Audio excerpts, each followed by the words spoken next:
Team ban. Liquid's turn to ban.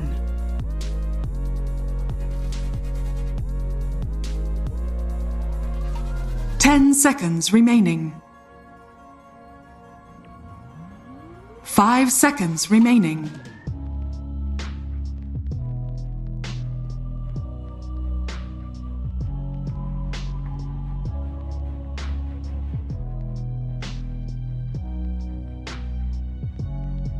Team Liquid's turn to ban.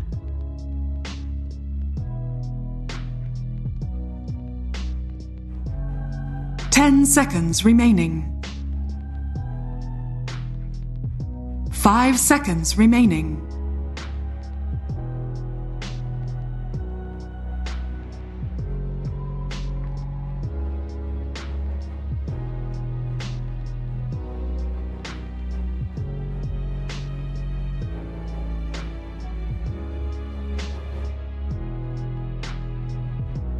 Dire team pick.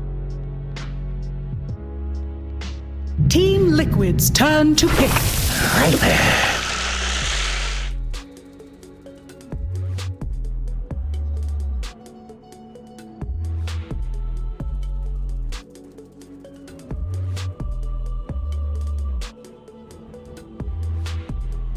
10 seconds remaining. 5 seconds remaining.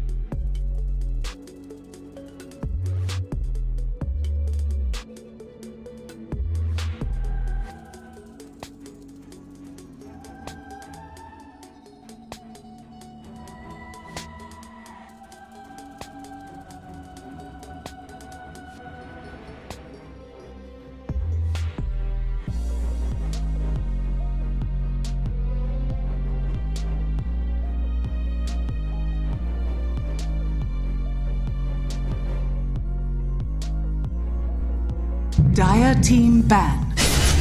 Shadow Fiend.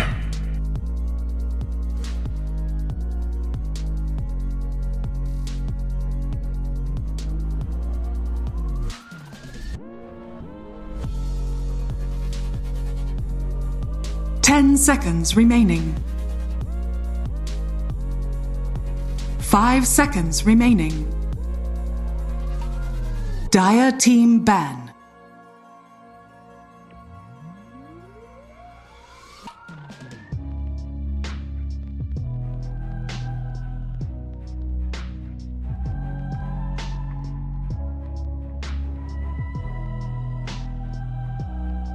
Ten seconds remaining. 5 seconds remaining.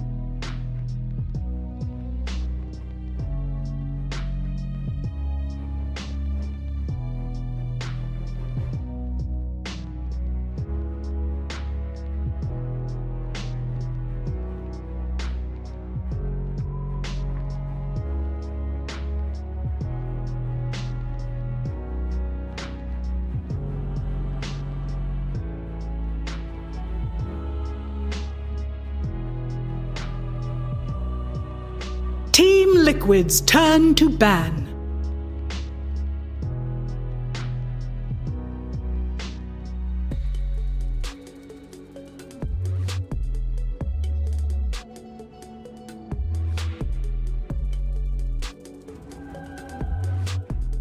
Ten seconds remaining. 5 seconds remaining.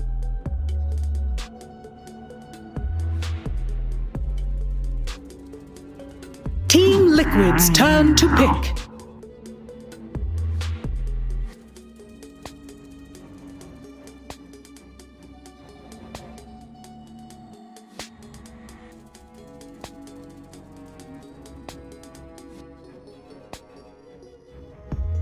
Ten seconds remaining.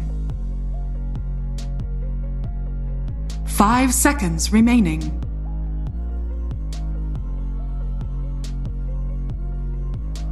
Dire team pick.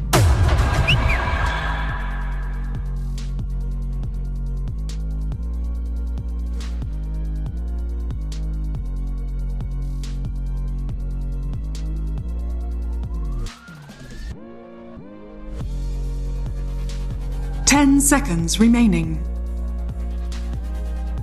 Dire team pick. Team Liquid's turn to pick.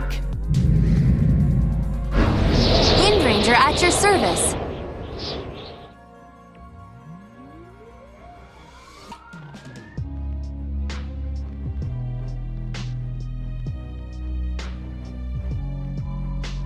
Ten seconds remaining. 5 seconds remaining.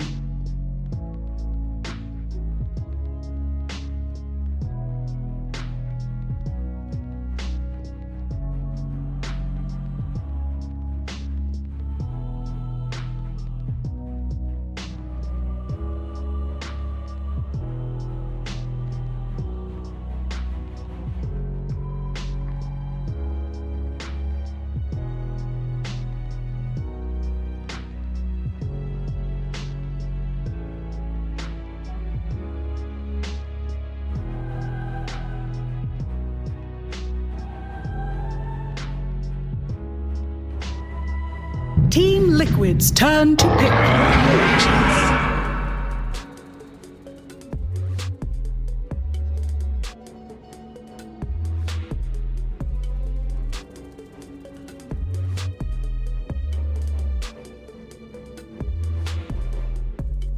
10 seconds remaining. 5 seconds remaining.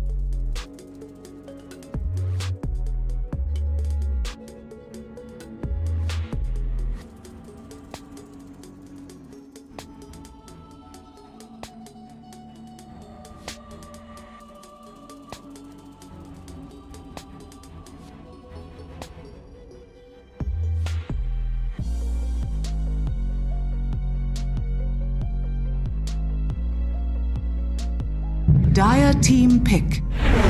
Warlock. Dire team ban. Let's go, let's go, let's go!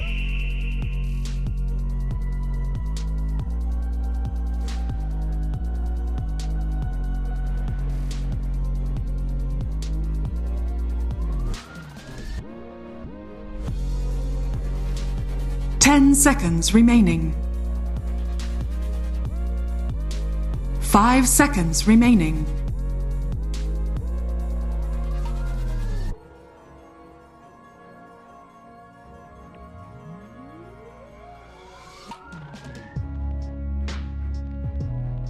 Team Liquid's turn to ban.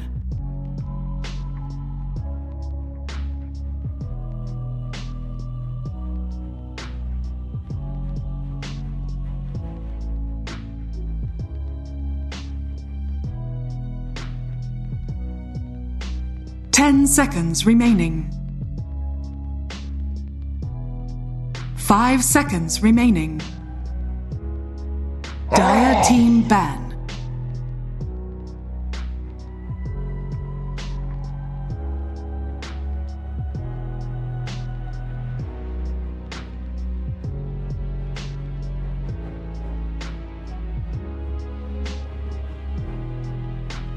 Ten seconds remaining.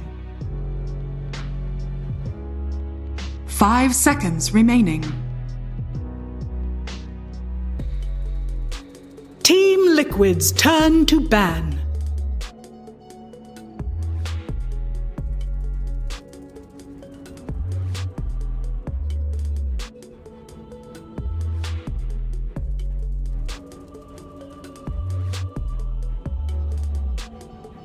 Ten seconds remaining.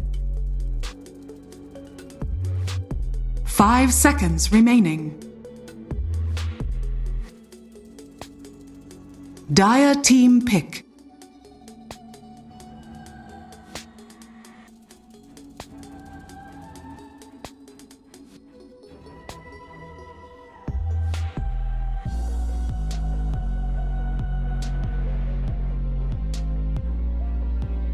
Ten seconds remaining. 5 seconds remaining.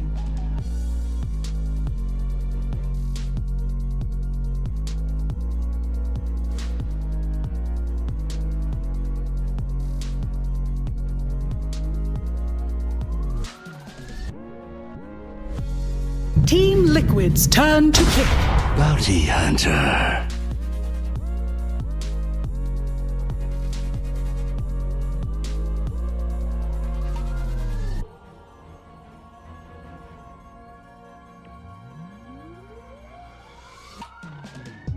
Ten seconds remaining. 5 seconds remaining.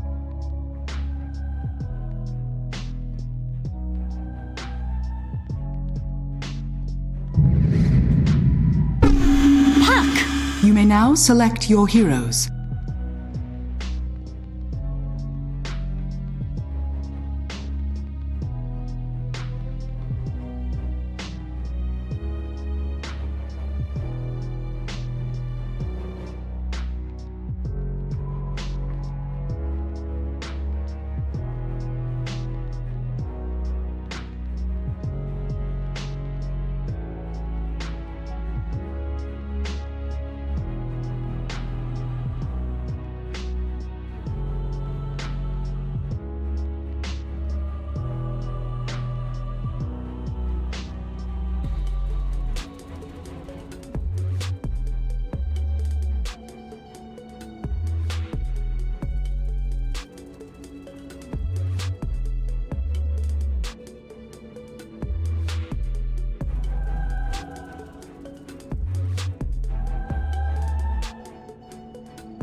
Could be worse.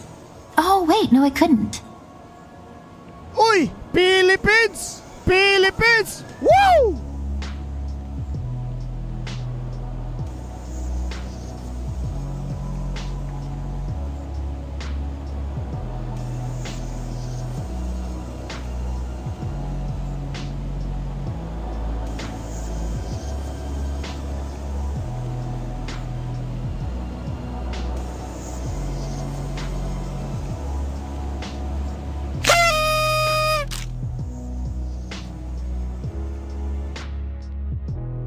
What an absolute treat we're going to have here today here in this best of 5 between Liquid and OG.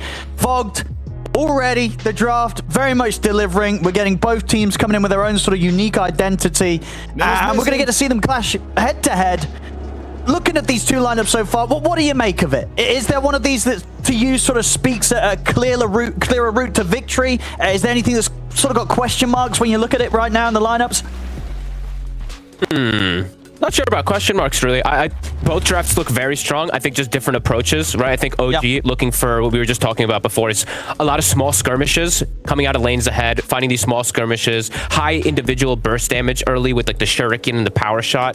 However, later on, team fight definitely a bit lackluster for the side of OG, especially in comparison. I mean, Liquid, everyone has some good contribution to a big AoE team fight control. It's just going to be up to OG to scout things and pick and choose those battles. I think that's why this Bounty Hunter is going to be something I'm looking at least. A lot of crucial movements, a lot of crucial scouting, knowing where the Warlock is, knowing where to pick and choose those skirmishes. But we're in for an absolute treat because we do have Nisha on a puck versus limited stuns. And Nisha, I have to just talk about it yesterday because he went Super Saiyan in all 5 games. Even the games they were losing, he went pretty nuts. So, yo, Paz, you got your work cut out for you. You do have a Bounty Hunter that's going to be roaming probably for you. So let's see what you can do. Yeah, no, looking forward to see what Nisha can do. Those high mobility heroes yesterday, his Void Spirit, having these games where I think he sort of ended up dying just the once. Could happen again here if OG's not able to deal with him, but you've only got to imagine that yesterday, OG, they probably spent it kind of glued to watching the games that were going on, right? Watching what was going down from Liquid, and I can only imagine that Nisha is going to be at the top of their focus in this series, as they are going to do their best to make sure that Nisha doesn't get to explode as he did yesterday. Step 1 for OG, they're planning. Step 1 worked. Nico got to cut the wave. I've seen so many games where these Primal Beasts go to do this with like a blood grenade, and then the whole wave gets denied. They get killed. It actually happened yesterday as well. I think they lost 3 creeps while attempting something. They just miscalculate it, yeah. Yeah. Tofu. I mean, they're trying to make a play with the 3 of them. Won't be able to get the kill. Tofu able to stay safe with the Shadow Word heal. Nope. So just fully starting as this tri-lane because of the situation. You see that like, Nico is getting stuff anyway, trying to get that first kill. I think OG and Heroic are the 2 teams that I see do this the most often, where they go for a first blood in the lane and then just break the lanes afterwards. Now, let's see. Talking about that mid matchup. I mean, what are sort of your expectations when you see these heroes 1v1, the Puck versus the Viper? Is it an easy lane for Nisha, hard lane? Okay, so it's a challenge, you're saying, for Nisha. It should be a bit of a challenge. Yeah, I feel like Yopaj can do some pretty good stuff to bully, and he's got a bounty behind him. I think that's the reason why that I'm giving in more of that edge. I think it's a very skill-based matchup, though. A lot of these Pucks have actually impressed. I saw Puck yesterday beating a Void Spirit with tree armor, which was pretty impressive, so I think that was Chira Jr. So a very skill-based matchup. And as you said, Nisha was pretty out of control yesterday, so... So bottom, we're seeing the wave dragging. It's already occurring. Nico continues to do that. Tims is even dragging a secondary wave, just not playing the lane versus Mickey and Boxy. Top lane. This is an interesting choice that they went for the Warlock. You know, we were mentioning a couple of things about it. Sure, they have to set the lanes up like this. Yep. But then it's like, they don't really have kill threat top at all. It's just this sustaining hero. The whole real purpose of Tofu in this game is the Golem to drop and cancel the Primal Beast ult eventually at some points. Besides that, it's just like a chill Warlock. He's just keeping a sustained. Yeah, looking forward to see from OG's side of things in the safe lane what Natsumi does with the build. I feel like one of the Tims, bottom lane Tims steps up, gets caught in a couple of raises. That's going to be first blood for Mickey, and very much seeing the reason why they're doing whatever they can down there, OG, to not really play the lane right, because when they do meet, Mickey's going to get the chance to line those raises up pretty easily. This is a broken lane. It does feel like it. Double, like kind of, not double repositioning, but almost in a way a double reposition with triple raises. Now Mickey, though, stepped up a bit far. They have to get on top of him, but he's going to be able to turn and get a raise off still. I mean, as long as Boxy's around and he's got a cooldown ready to pop, he should be able to have some sort of means of getting Mickey safely away from any attempts with Nico and Tims. You know, hence why this lane is just not, you know, at least for now, a lane that the 2 of OG can really get aggressive on towards him. He's going to feel pretty safe down in Mickey.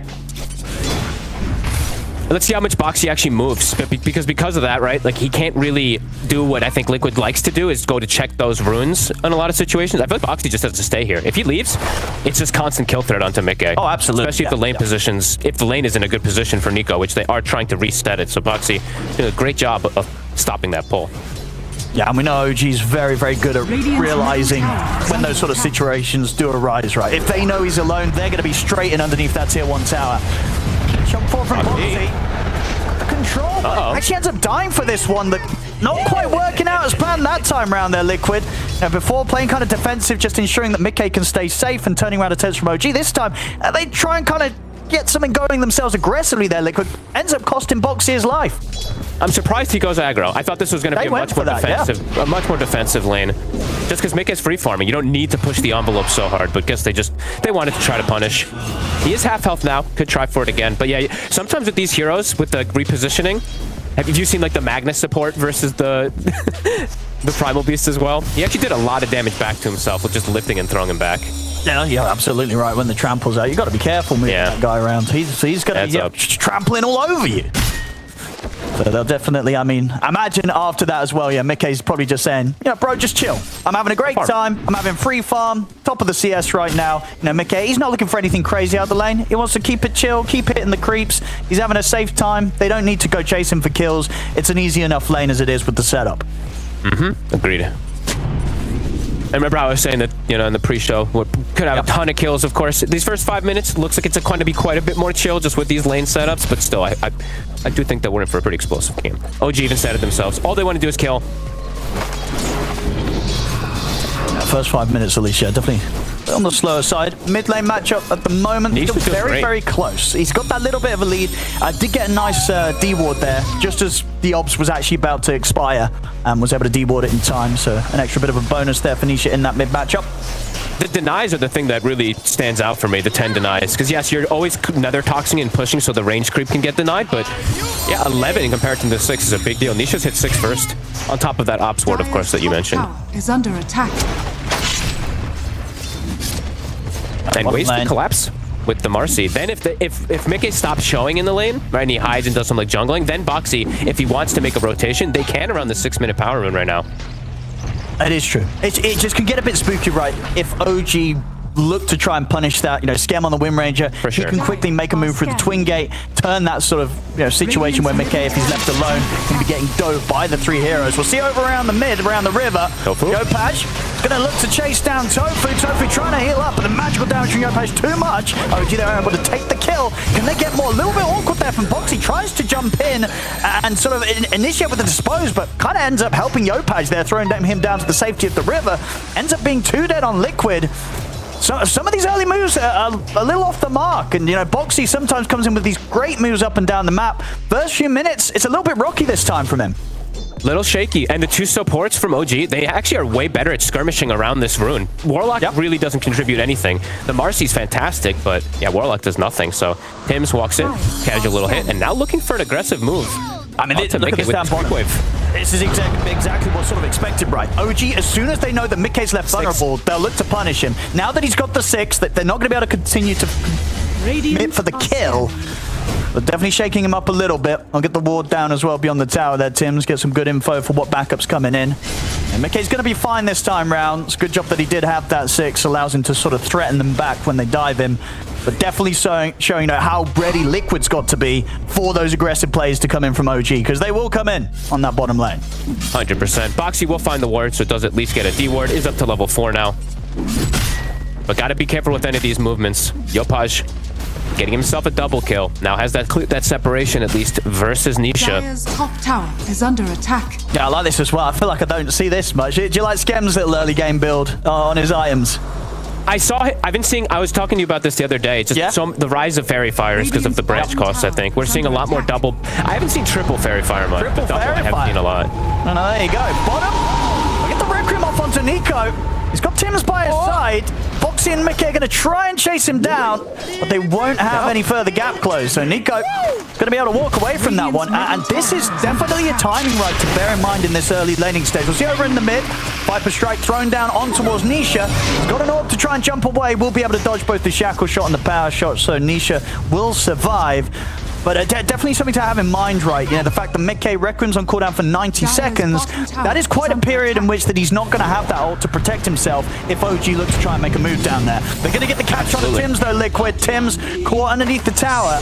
Boxy staying strong by Mickey's side here during these moments to ensure that Mickey not only stays safe, but gets the chance to pick up another kill in this lane. Continues to just barrel ahead here on the net worth. Top net worth right now on this safe lane SF. He's having a great time down here. He's set up for success. It looks like they want to try for Nico. They're going to glyph the flag bearer, but can't quite go for the play. They're really trying to push this for kills and shut down this primal. He has hit 6 though, so they do have to be careful about the overextension, but they do not want Nico to get at least any type of advantage with movement, which I don't blame them. Honestly, Nico is pretty explosive after laning phase. He just roams. In so many big games, he just moves around constantly, and already looking for Nisha at least. They're going to get the setup. They catch him after he's used the orb. He's still going to have the Waning Rift to jump up to the high ground. The orb's back off, so will manage to jump that little bit of a distance away from Tims. Quick reactions and an escape there from Nisha. Gets him just away in time from both Tims and Nico. Defensive coil use though, so they did force that. So for the next moments, they don't have to be careful of an aggressive movement with it. Ace top, he's chilling. He's got that Dominator already finished as the Ash Legion shield too. Incredibly durable. Tough for them to push him out of this lane. Yeah, we'll have to sort of keep eyes on what Ace is able to do with this, right? We've seen a lot of these Centaur players be very good with how they sort of manipulate the creep waves with the Helm of the Dawn pickup. It is very annoying to play against, especially if your supports can't deal with it or kill it at all either. Like, who wants to deal with this? Which Probably will be nobody. So Ace, he's going to be able to drag these waves, get pressure onto the tower too. Scanning. See if OG even reacts, or if they're just going to look to play elsewhere.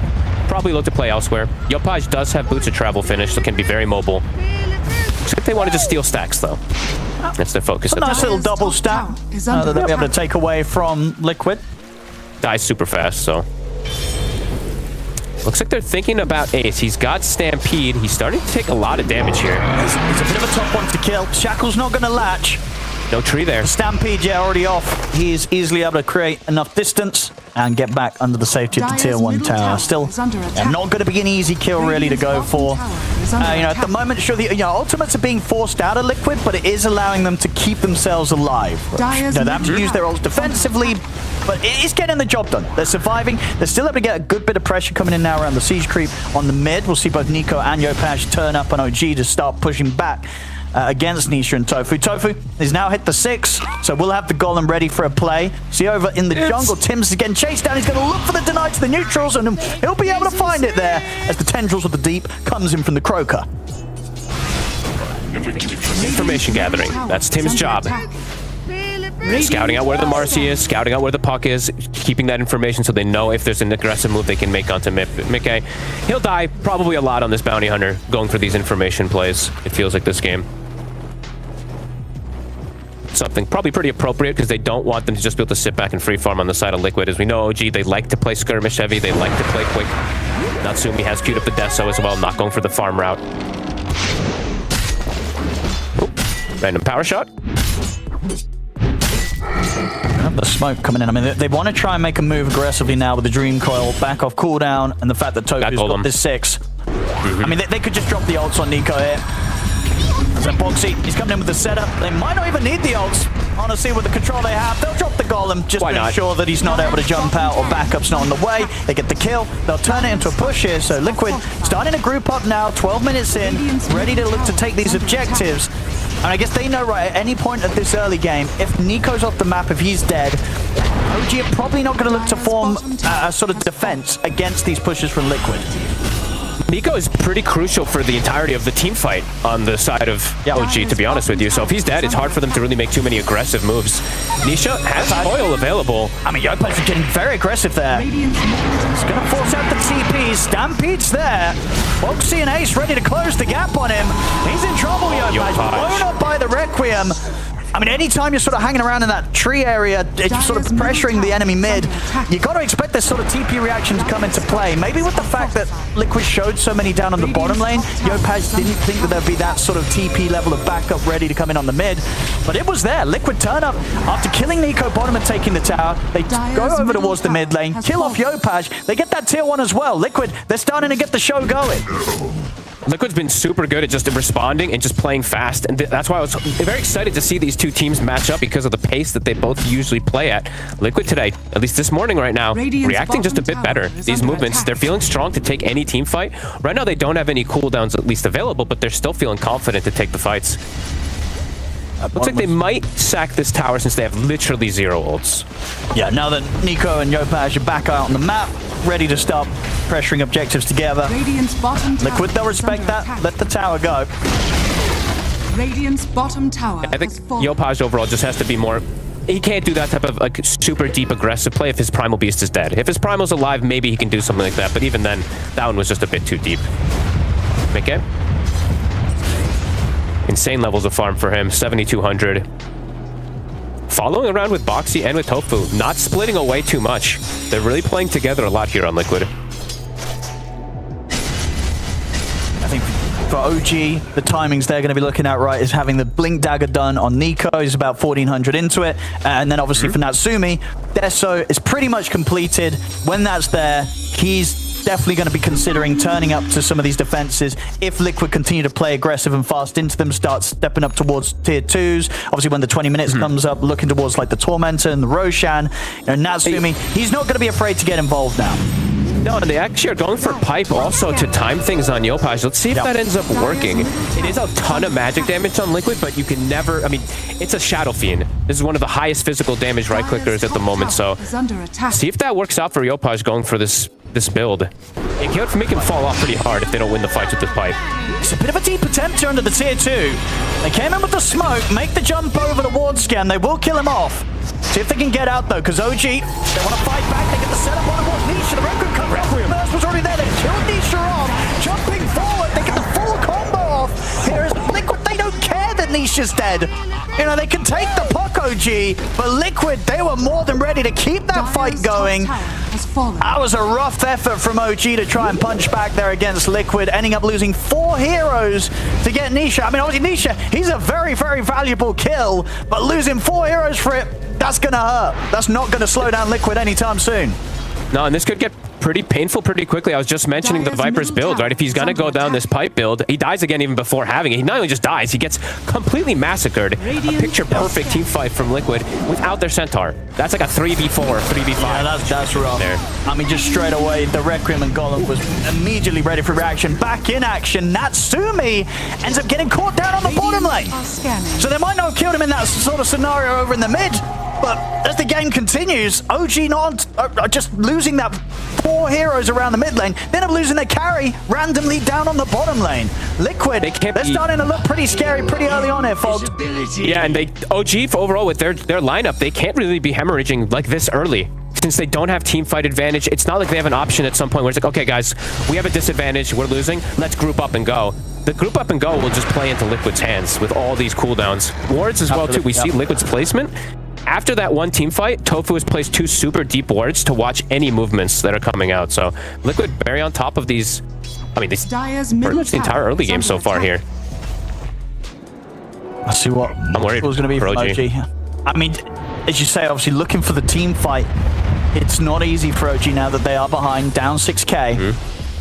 Obviously, the Blink Dagger just delivered out towards Nico. Radiant's top tower. They got to play for it's about 300 gold away.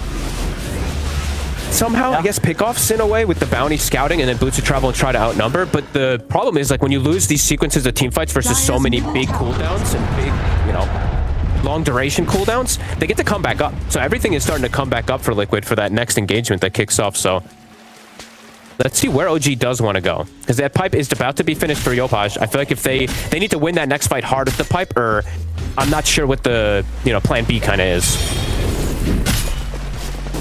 Tim's looking to scout out Liquid at the side. Nico. Very nice little opening here. They'll get the angle for the shackles. They've got Nisha caught. Very well done there between the two. You know, Tim's kind of giving the vision, sort of the angle of initiation, and Nico straight in. Beautiful setup with the onslaught into the pulverize. Leaves looking for more. No chance to play out. With any type of kill, they're looking to get that outnumber versus this heavy team fight draft. It looks like Liquid will be able to disengage. And Tim's is going to do his best to stay on top of them. And Liquid's looking at the Roshan. I don't think they're going to go for this shortly. With 4 of them up, they're starting it. It looks they're going to try. I mean, they still feel that they're very much strong. It's true. I guess Liquid are like, well, we don't care. We're going to start going for this. What are you going to do about it? A few seconds, Nisha's going to be back in the game. 50 HP per second on Ace with the Crimson. Well, they'll step away now.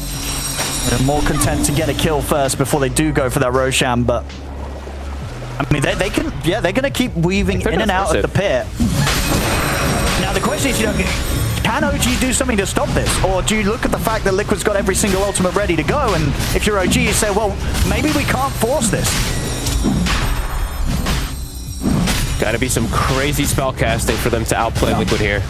This is a tough team fight to walk into if you're OG. And Yopaj, sort of caught in the river, get the pipe off, but the Requiem is into the Who Stomp. They've locked him down. Yopaj trying to get out of it, turn with the Viper Strike, but he's already gone.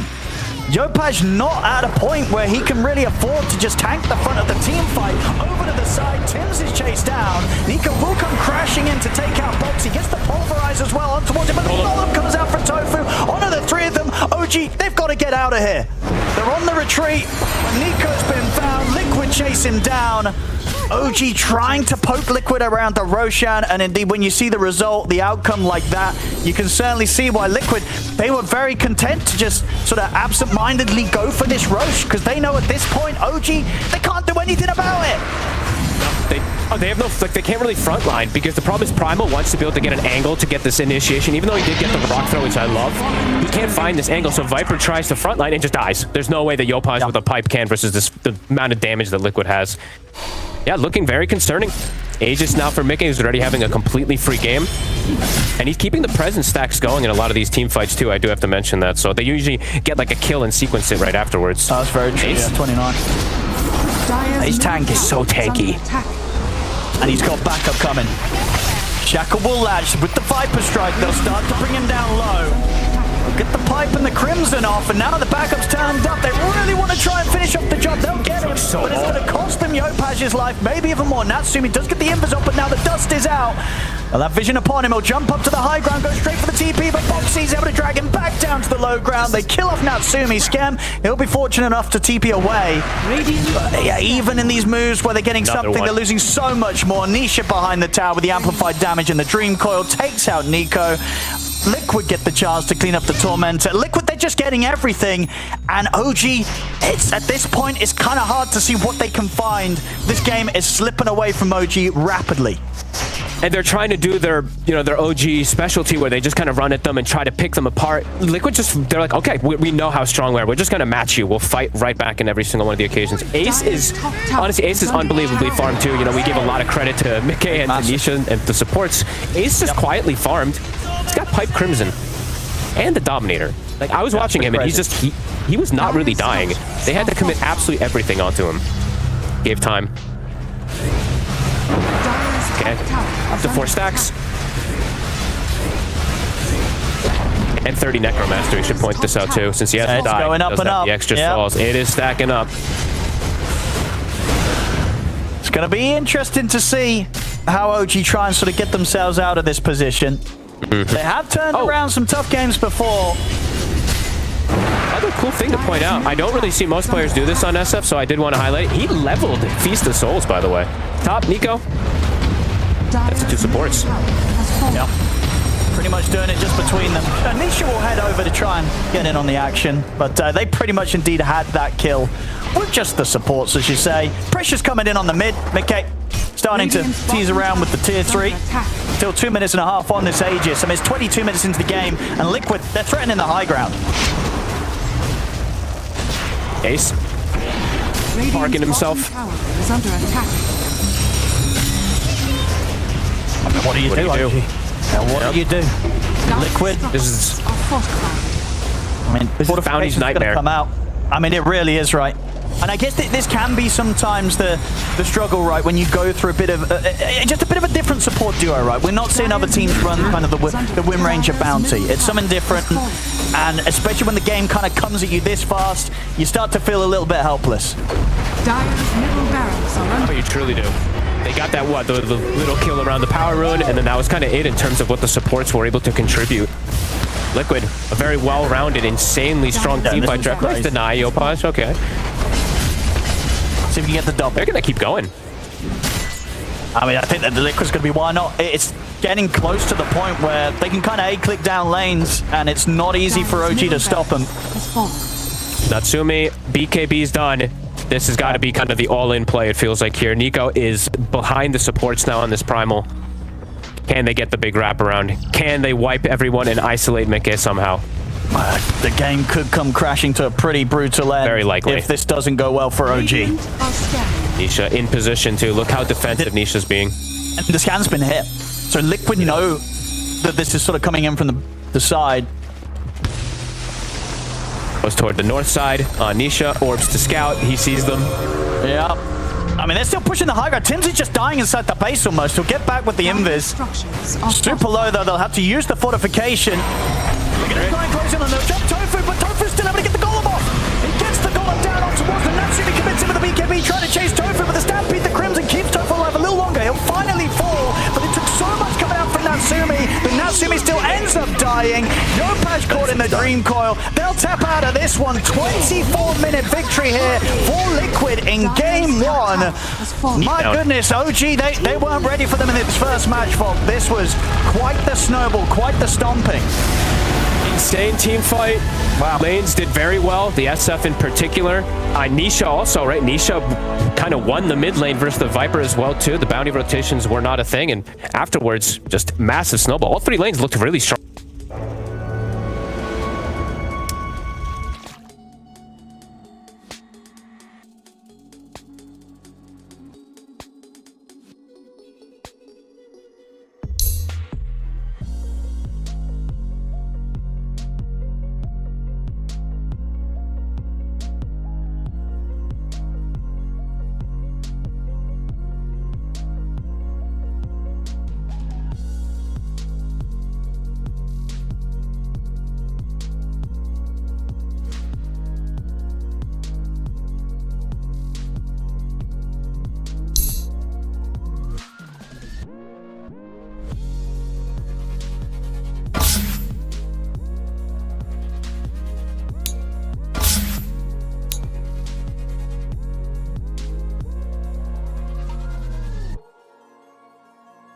Team Liquid's turn to ban.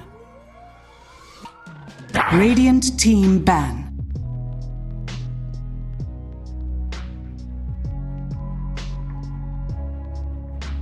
Ten seconds remaining.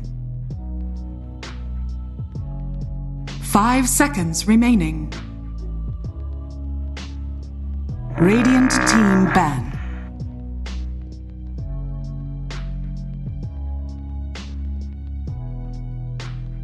Ten seconds remaining. 5 seconds remaining.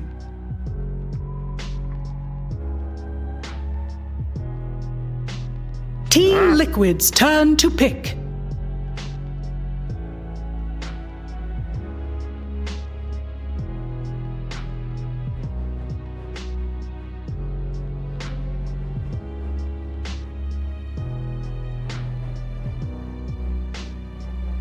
Ten seconds remaining. 5 seconds remaining. Radiant team pick.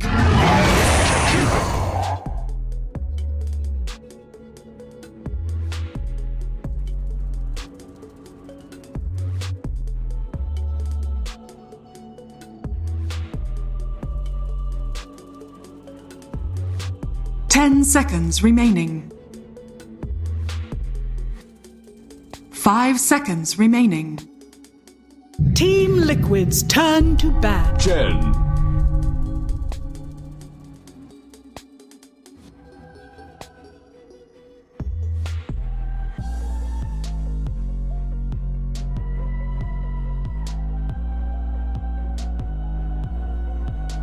10, 10 seconds remaining. 5 seconds remaining.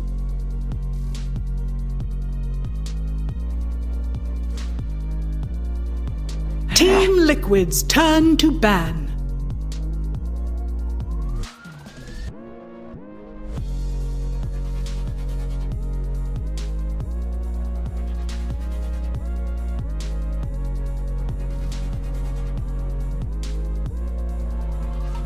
Ten seconds remaining.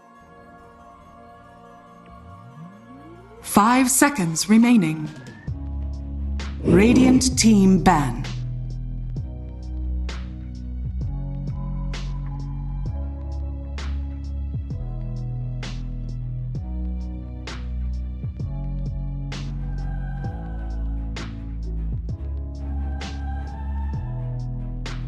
Ten seconds remaining.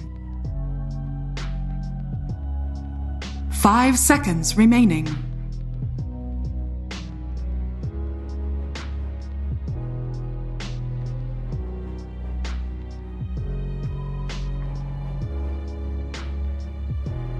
Radiant team pick. Team Liquid's turn to pick.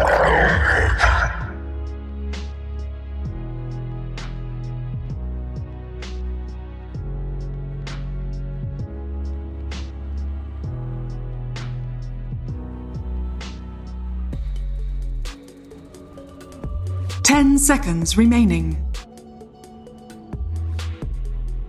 5 seconds remaining.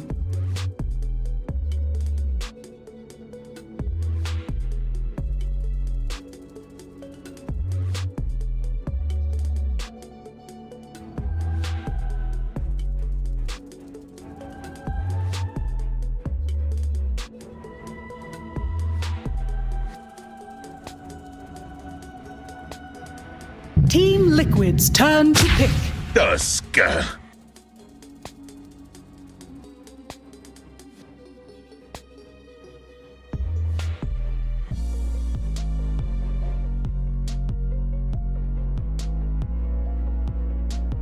Radiant team pick. Good on you, mate.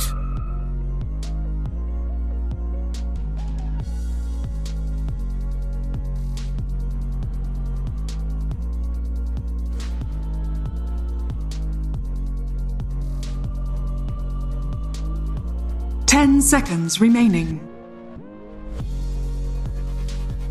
5 seconds remaining.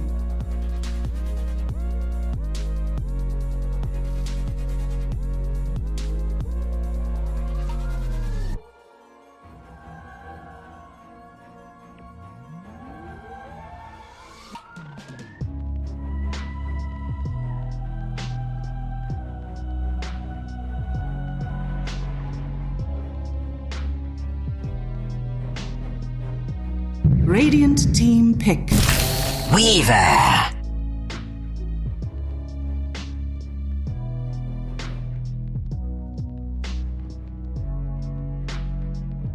Team Liquid's turn to pick. Mirana.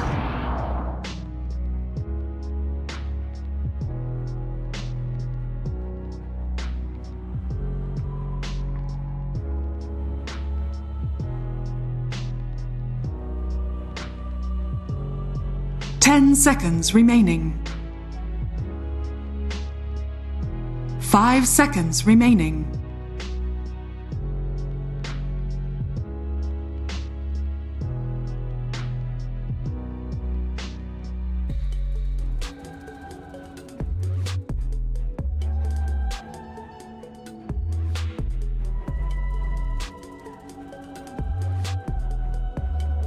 Team Liquid's turn to bat. Dragon Knight.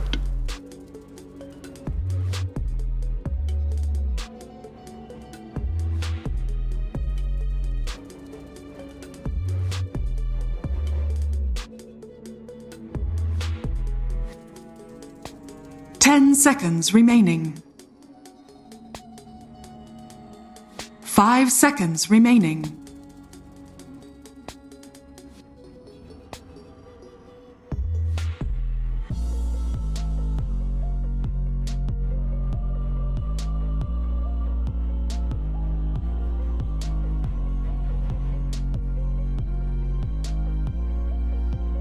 Radiant team ban.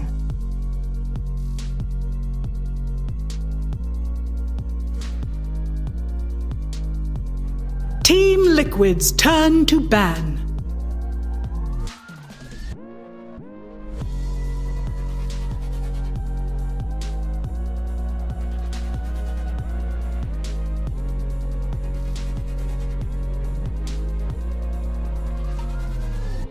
Ten seconds remaining. 5 seconds remaining.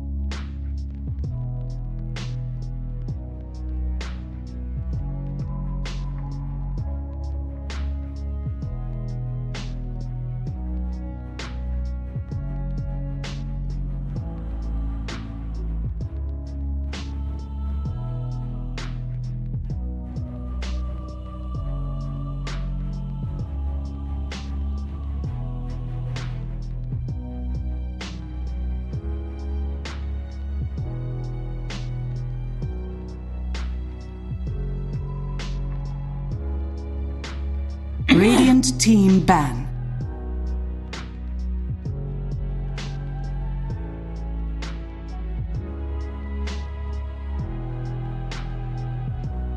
Team Liquid's turn to pick.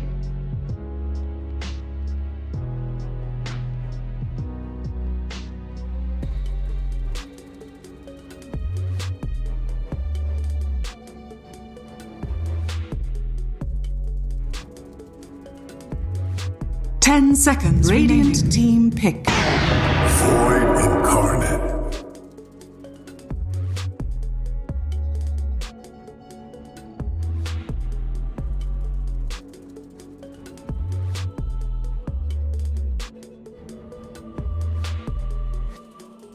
10 seconds remaining. 5 seconds remaining.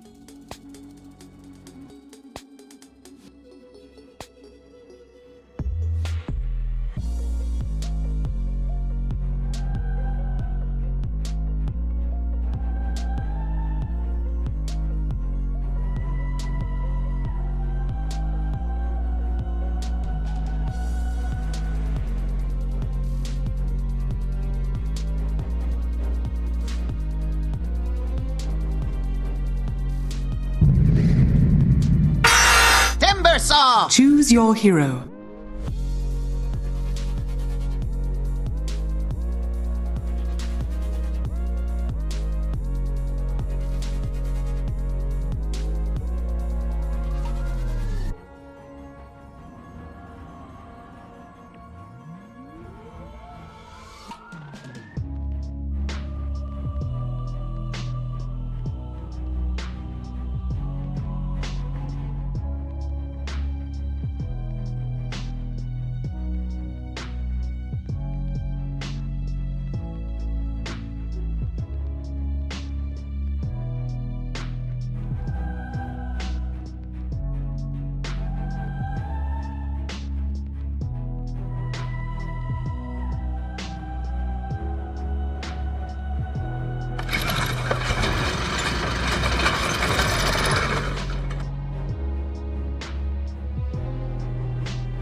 Philippines! Woo!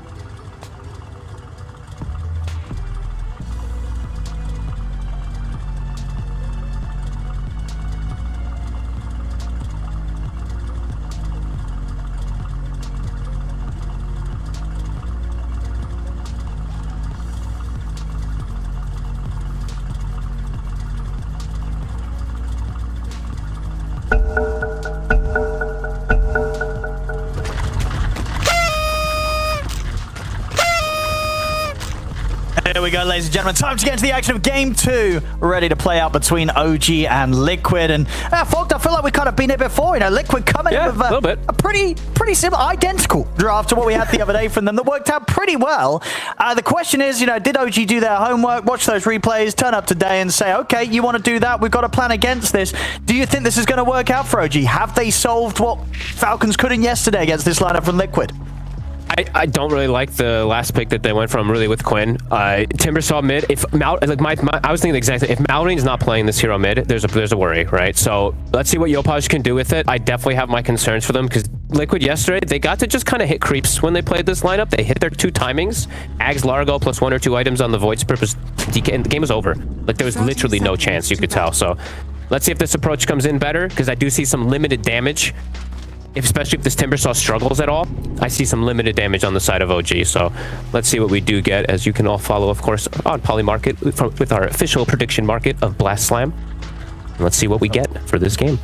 Yeah, the smoke came out here from both sides, but won't be able to get the catch on one another.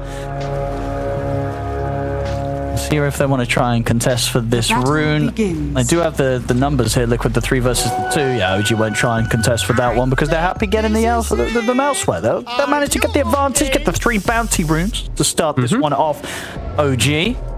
I think that's because Tofu, he is playing differently this time since the Primal Beast cut the wave. You know, he's playing back in that position just in case of things to stop that wave cutting, but that's not going to be the case this time. And looking at these lane setups, kind of interesting. They're putting Skem with the Primal, and they're putting the Mirana bottom. So I guess wanting this double range to be able to really harass. I mean, could they have to, right? We saw what happened when Ace kind of gets to chill, farming up on this Largo. He does get into sort of an unkillable territory pretty quick on this hero. So I feel like surely the answer to that is you've got to bully him early. I guess it's just a little bit more harassment, and the Chen can provide better protection versus the Jakiro. That's probably what I'm looking at here, because overall, like Mirana versus Jakiro, you can't trade that effectively. Chen with the creep, you can actually trade. So, okay, cool little clever little movements. Liquid just doing absolute standard though, and standard looks really good for Liquid this game because their heroes look unbelievably strong. Balance in this. All eyes really are going to be on what Yopaj is going to be able to offer on the Timber Saw. I mean, I can imagine, one of the things that the Timber can kind of offer, especially when you consider how Liquid's been playing and what happened in the last game, right? It is that mid hero that can at least turn up to some of these tier 1 defenses and, be quite annoying to push around, right? You can turn up and just sort of be there to de-push and just sort of be that tanky hero early on that can make those tier 1 towers that Liquid want to look for very early a little harder for them to find. True.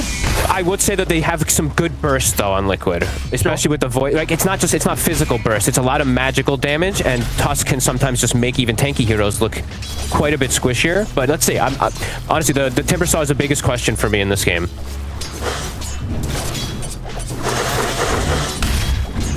So far in the lane, it's pretty close here. Yeah, he's got the wave coming into him, so with those creeps taken, keeping it pretty level with that Nisha's finding in the mid. So definitely going to be concerns, what this Void Spirit's going to be able to do down the line, right? We saw it yesterday in the lineup from Nisha. He absolutely popped off on the Void Spirit. And, whilst the lane might go pretty evenly, Yopaj is going to get farm out of this. He's unlikely to pressure Nisha too much, right? Nisha, he's going to get a clean start out of the lane again. Yeah, Nisha should, honestly, for me at least, just kind of like win the lane in terms of just the animation. Just the right-click animation is so nice on Void Spirit. No!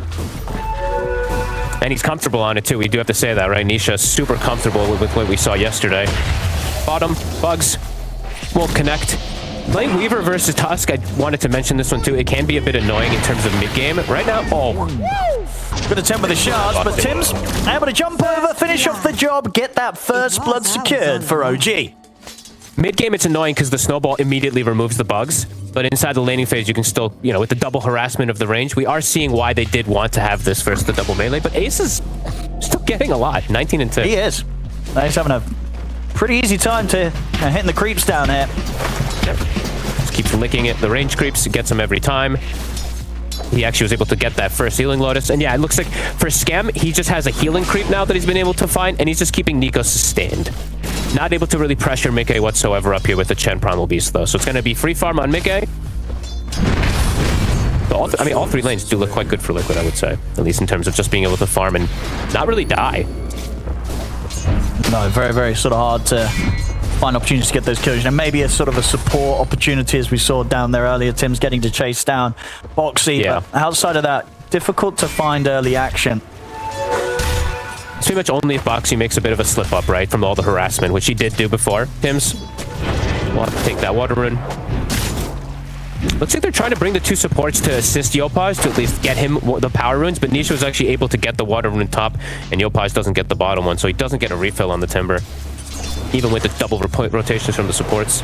Yeah. I mean, that's pretty much as much as they can do, right? They can't really go on towards this Void Spirit. No chance of killing Nisha at the moment in the lane. And Nisha just, trading damage very favorably against Yopaj, keeping Yopaj low. Top lane, Nico is going to be able to get back. Did get Mickey and Tofu pretty low. Just down to the one charges on Mickey. It's a hard lane for Primal to ever get aggro too, versus the stun and the slows, but Mickey's kept pretty low, so I can't actually look too far away from this top lane. A lot of harassment coming out from Scam. And in the mid lane, as it was, Yopaj got forced to make the walk back to base, Nisha able to bully him out to the lane. It's going to give him these next couple of waves that freedom to get close towards the 6, maybe and just get it straight up. So already starting to see some concerns from the mid lane. And I wanted to wait for a little bit to say this too, but I'll say it now because it's going to probably get accelerated. It's such a good Vessel game for the Void Spirit too. And that's the other thing is why I'm like, this Timber was picked when you probably expected this Void Spirit too. So it's getting this Vessel is going to be incredible versus the Timber, versus the Chen. It's a very good game for it. Top. They'll get the chance to close in onto Tofu. Nico straight in. Able to take him out. Not able to pressure Mickey though, of course. Mickey is still able to get pretty easy free farm up on this top side of the map. I mean, obviously, this is the one thing, right, for OG. If Nico can have a slightly better opening to the game, he can make a lot happen. Last game wasn't able to do too much, but we know that if Nico doesn't get shut down early, he can start to be that real driving force for OG. We'll see over around the mid. Yopaj.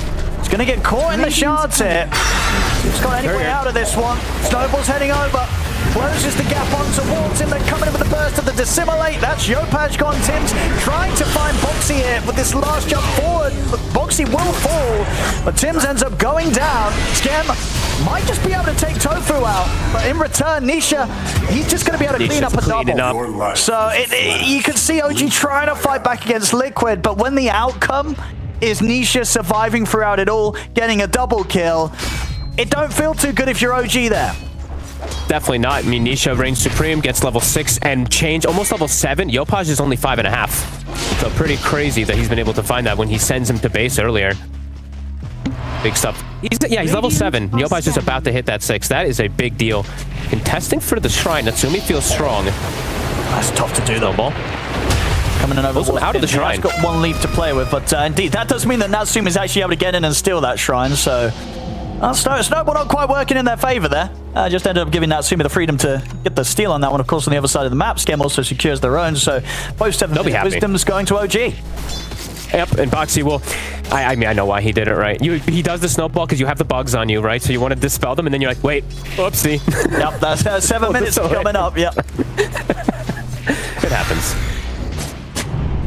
Seeing Tim's with that movement as well, he is blocking camp. So I think a lot of teams and a lot of play people have recognized the way these Largos play.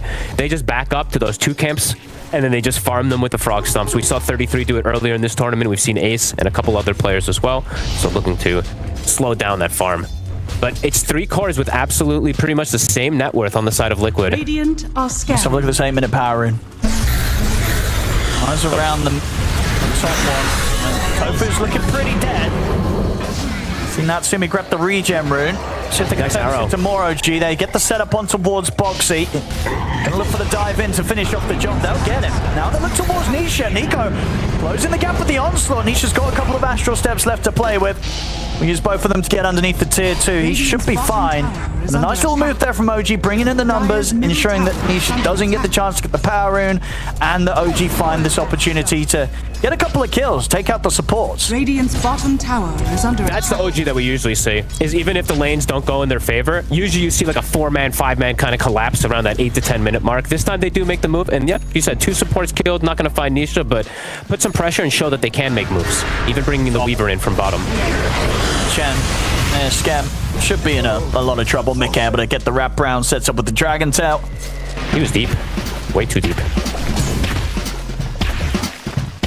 So yeah, the question for me is really going to be, how much can OG look to slow down the farm of Liquid? Because what I saw yesterday pretty much was Liquid just, they got to these timings. When they got to the DK Armlet, when they had Mask of Madness also, and they rallied around Largo Axe, the game felt over. So I want to see OG really push the envelope in terms of trying to shut these heroes down, not to let them get those timings, because it felt so strong when they hit them. That's a good board here, though, at least from OG. Does give the information for Nico that Nisha was connecting. Instantly taken away, though. Dire's middle they'll take that one out. That's the Mask of Madness done for Mickey. So this is cool move. I mean, Nico stepped pretty far up, but indeed, maybe a bit of a bait. Natsumi will get the bugs out onto Mickey. Nice bar will hold him back. Now they turn their attention towards Tofu instead. Mickey able to get the bug off him, but Tofu should be going down. Nico grabs him with the Pulverize. Again, very much showing they can find these opportunities to kill off the supports. See again around the power, and it's going to be down bottom. Nisha getting burst low by the 2 of them. Nice attempts there with the Dissimulating the Astral Step to sort of bait out the spells from OG. Avoid the connection. Oh, actually ends up walking back into the arrow there. should be okay, though. Gets the chance to pick up the illusion rune. Foxy was ready as well with the snowball, if necessary. Radiant's bottom tower. I gotta be honest, I like seeing OG playing with Natsumi, playing on the Weaver way more than I'm seeing on the Kez. Because even though like the lanes didn't go perfect, I'm just seeing him kind of open up the map for his team, making the rotations. He moves mid, helps to set up for any pressure. Moves top, helps to set up for a kill, and then afterwards the tower to set up Nico now to have this 3-0 start. So I'm liking this quite a bit better than that last draft from OG in terms of being able to react to these aggressive plays.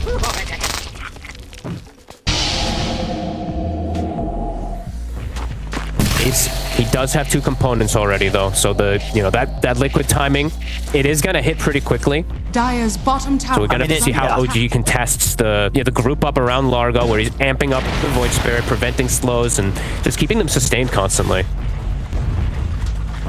He is gonna get away with getting that pretty quick timing.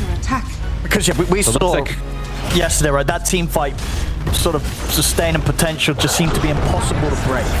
Yes. OG, they've got to keep this pressure on. Keep running at Liquid right now. And look at it to go towards Boxy. And they'll be able to get him here with the 5 of them turning up. 11 minutes in, OG ready to make moves with the full 5. And as you say, Natsumi just continuing to be present in these plays. And this is the sort of level of activity we need to see from OG to be able to kind of shake Liquid off their early game. Yeah, I really like how he's rotating. I mean, we're seeing already, right? It's already the signs of this frog. It's going to be a problem. It's not easy to kill. When he gets that accident, as you say, with the fact that he's pretty much up there top net worth level with Mickey, it's going to be such a fast timing. That's when the game's going to start to get tricky for OG. Right now, they're doing a great job, but they've got to keep this up. They can't slow down because that team fight, when it comes together from Liquid, it's going to be so hard to break through. The sustain coming out from the Largo, the mobility from Nisha, and just for the frontline presence and damage that Mickey's going to be offering. We saw it come together beautifully yesterday from Liquid.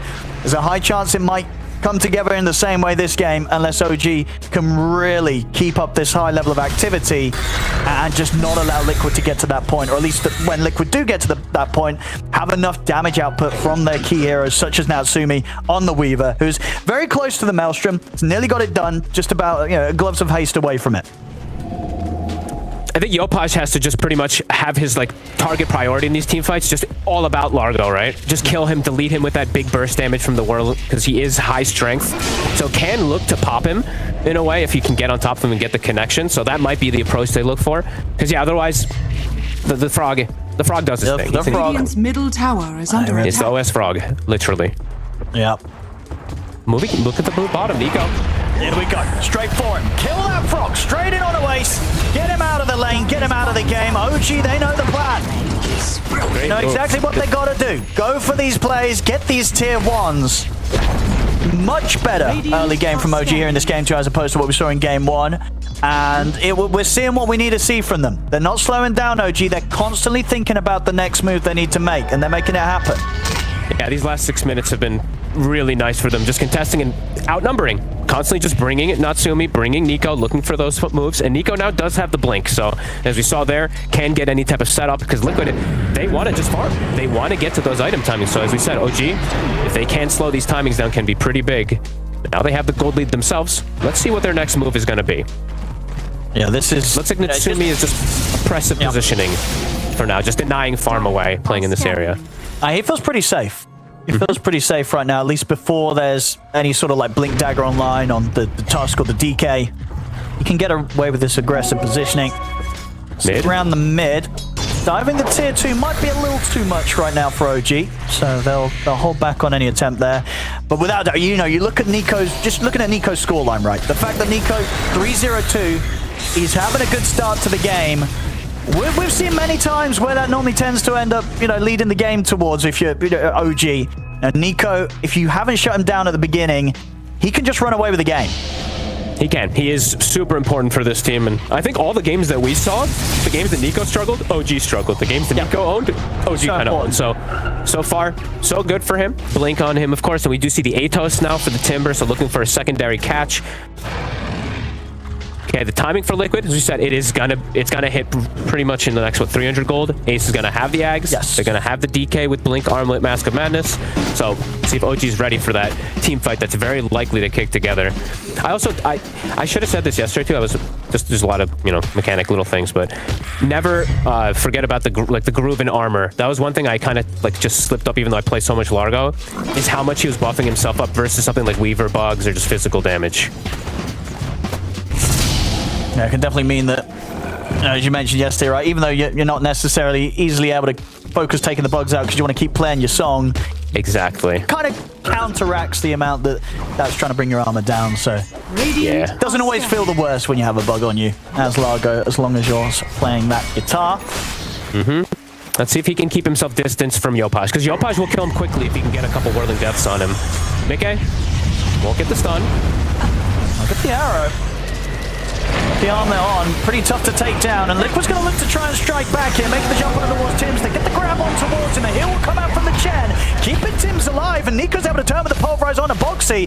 Boxy, he's going to get taken out for sure. He'll turn with the punch, but Nico takes him out with one final swipe, and they're ready to go for more. Ace is to Nisha, he'll dump off with the disintegrate. The onslaught comes crashing in from Nico. They take out the two of them. Liquid now is trying to stay safe under the tier 2 tower, but how safe is it? I mean, you can see the angle from Nico and Natsuma. They're going to try and get back in on this one. Mikhail goes for the Dragon Tail stun onto Nico. They've got the damage to bring him down and get another onslaught off. Nico's ticking down low, will still end up falling there to the damage over the top of Tofu. So now OG, they've got to kind of calm it down a little bit. Mikhail getting scammed as well on retreat attempt. Yeah, the tier 2 push, so that dive coming in around the back of it, a little too far for OG to go for. Liquid are able to make OG pay a little bit at the end of that one, taking out both Nico and Scamp. It was honestly, for OG, it was kind of ideal way the timing started because the Largo wasn't there. Ace was running. Ace is like, guys, wait for me. The song is coming. So they get a pretty much perfect start to the fight, getting a 4-man Whirling Death or 3-man Whirling Death. But just the overchase. The frog does arrive, and then they overchase. They don't really respect the songs. Dire are scanning. I was saying that Mickey is still going to be a tough target to take down, even if they do get that opening stun, that Radiant big arrow connection onto him. It's not going to be easy to kill him. And as you say, that was a situation where they kind of catch him with the arrow stun in a team fight where the Largo's not even there at the start buffing him up. So in the midst of a team fight where Largo Ace is around straight from the start of it, it's the 5v5s that OG's really going to struggle with when they try and look for those and Liquid's fully set up. Yeah, I think if they're fully set up, it's going to look quite different. Yopaj has a shield rune, but he can't just get licked off, so can't play too aggressively with this. That's the start. Okay. Nico tries to come in with a counterplay, but that ice path from Tofu lined up perfectly in time, ends up catching Nico as he jumps in. And out of the jump go from Nisha, they look to burst through Nico, they're taking him out of the fight, and they're ready to go for more. Snowballing beyond the tower to take out Scam. OG, can they get anything in return here? I don't know if they can. The Renaissance towards him, they've caught Yopaj. They'll try and Timber Chain out of this, but Liquid can chase him down. And this was always the worry for OG, right? When the full 5-man comes running at you from Liquid. They've done it before, they did it yesterday with this lineup, and here again today, it's going to look as strong as ever when the full 5 are grouped up and ready to go from Liquid's side. Also, especially if you're, we should have talked about this too, but a bit of lack of stun we have to mention on the side of OG too. Largo, when he's playing versus lack of stuns and just slows, everyone's running full movement speed. They're kind of just getting on top of you and dishing this crazy damage. Reverberate on top of the Void Spirit. There we saw the 5v5 that Liquid just can barrel through with. Yeah, it was a little bit of an awkward start there from OG. Nico tried to get him with the grab, but as I say, Tofu actually inadvertently catching Nico. Was going for the ice path elsewhere, but actually ended up doubling up with Nico blinking into it and stopping that chance from OG to maybe get a quick support kill at the start of the team fight. Take away something from this 5-man of Liquid. They couldn't get it at the beginning of the fight. And indeed, as the 5v5 plays on in these sort of full-on team fights, not going to be easy. They've got to look for these big offs. They're going to get back in action up top. But again, Mickey's such a tough target. It's concerning, folks. The team fights are going to get harder and harder for OG. They really did everything they could in the early game to try and get as much as they could before this started to happen. But I don't know if they got enough. It's not a massive lead on the numbers, but it's definitely a lead that we could start to see spiraling out of control unless OG somehow can find a way to catch Liquid split up and off guard. But the last few games that we've seen, the series yesterday from Liquid, the team play's been pretty solid.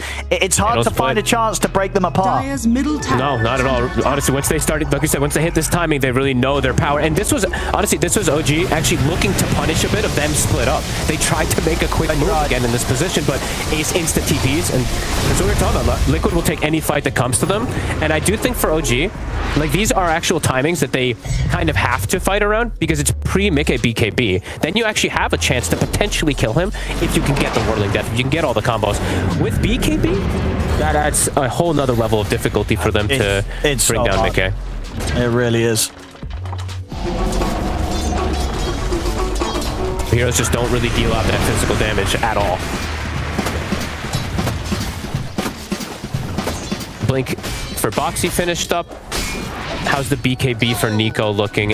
It's close. He has foregone his shard this game, which is a pretty big deal because it's a lot of damage, as we've been mentioning a lot for these primals.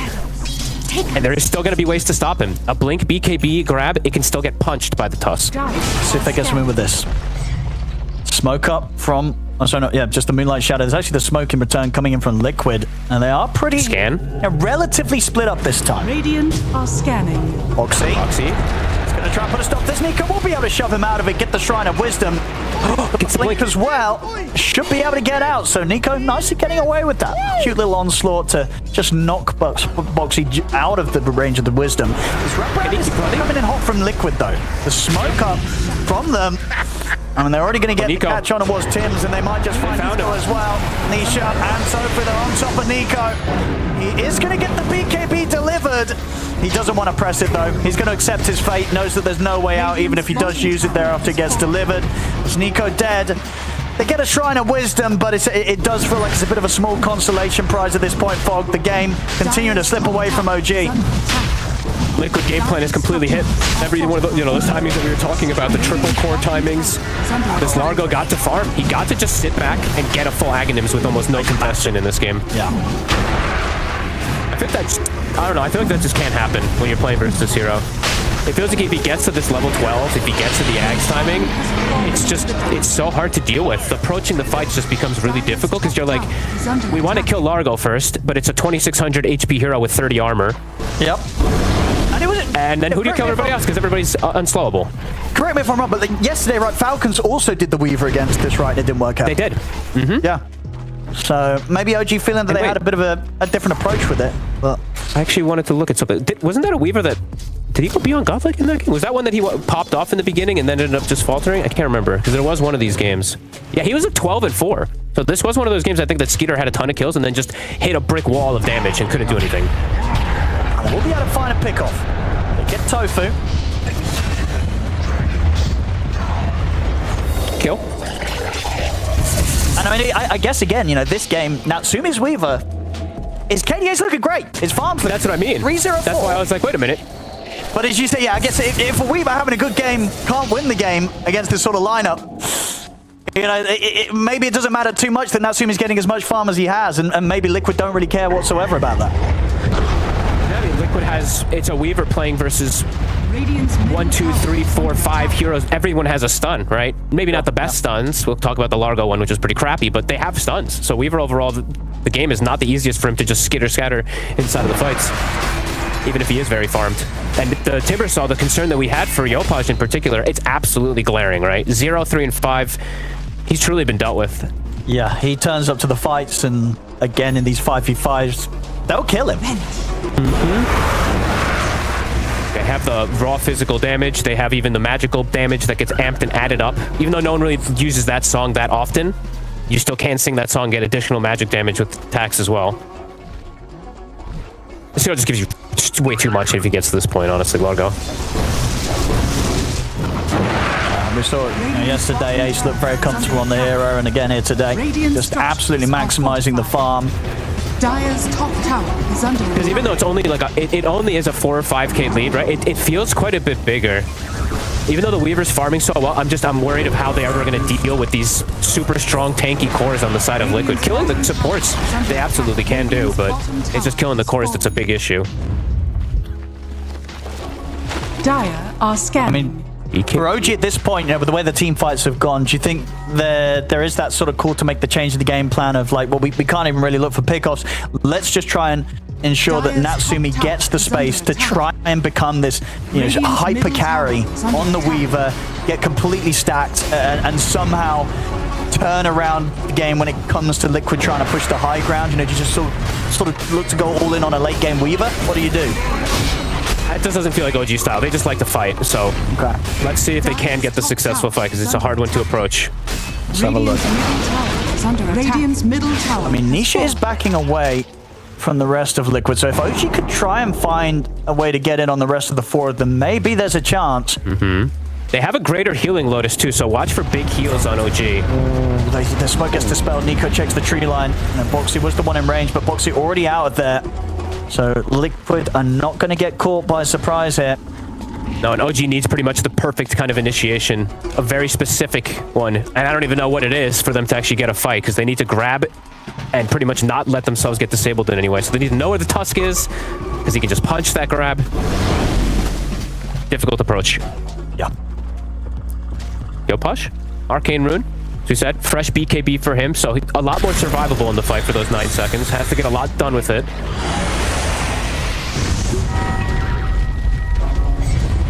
And Ace is gonna, if Ace gets BKB, I already don't really know how they kill this slug. If he gets BKB, I think there's like no way they kill him. McKay is in. They're gonna get the setup on the board now. Sumi will be able to get out to the side here. Pops the time lapse. Ice buff. The ice shards don't catch him. He'll be able to force his way out of it. Turn with the bugs. They burst through Boxy. Now they can maybe look towards Mickey, because Mickey's still got this Aegis though for 40 seconds. It's a bit awkward. Oh, the Remnant catches him. The grab's there, holding down Nisha, but he's already dead on the Weaver, so Natsumi can't pump out any more damage. Nico will be able to TP out of this one. That Remnant, it looked like it missed. I can't believe that one actually pulled him into it. It looked like it had missed for a second. Mika standing tall. Again, they can kill the supports. They can't kill the core zone.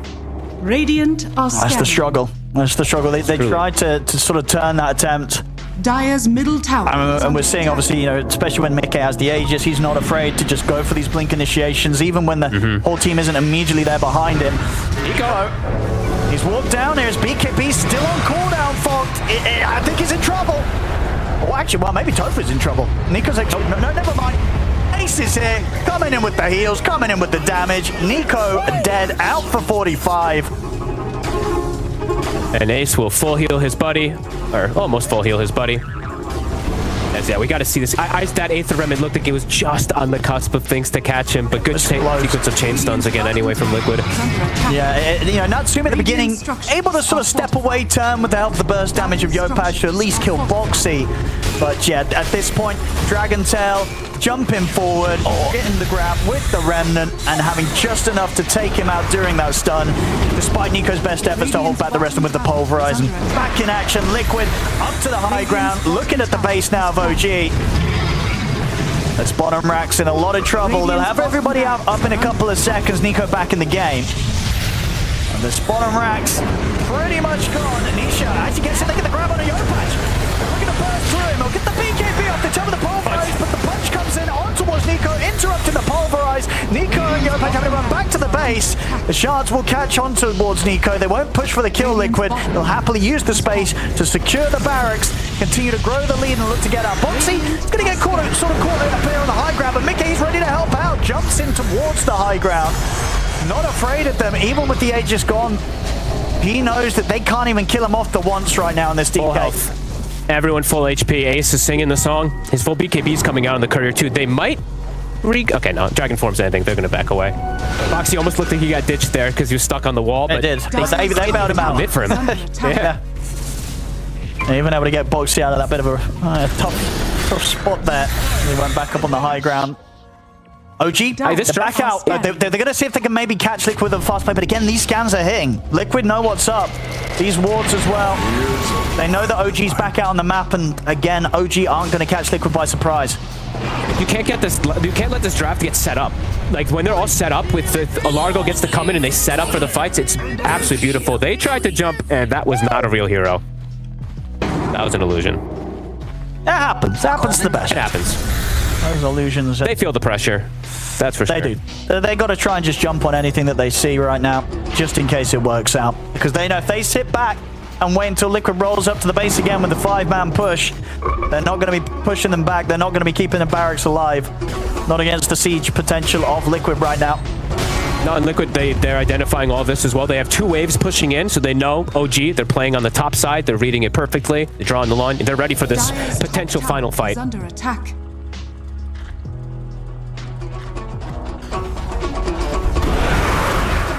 There we go. Pick is in. Liquid. OG, what do they want to do about this? Nico's going to from the BKB pretty early on here. We'll be able to pop in time before the remnant comes in. They'll turn towards Ace. They're going to look to kill the frog. They've done it. They've killed the frog. Can they go for more now? They'll look to Boxy. Take him out. 2 big kills here from OG to start the playoff. And Mickey, he's now surrounded. He'll hold his ground over the Dragon Tail Stone over towards Yopad, but the arrow comes in from Tims. That's going to be enough to bring Mickey down. Yopad will still fall. Nisha, sort of on his own here. Can OG chase down this big killer as well? I mean, they did lose 2 cores themselves, but considering they might have the game, OG will absolutely take that. Another arrow comes in. They'll definitely take it. With that cleanup at the end, it may have cost them the lives of Yopaj and Nico, but getting 4 kills and the massive ones as well, right? They get all 3 of the cores. OG showing signs of life here, Fogged.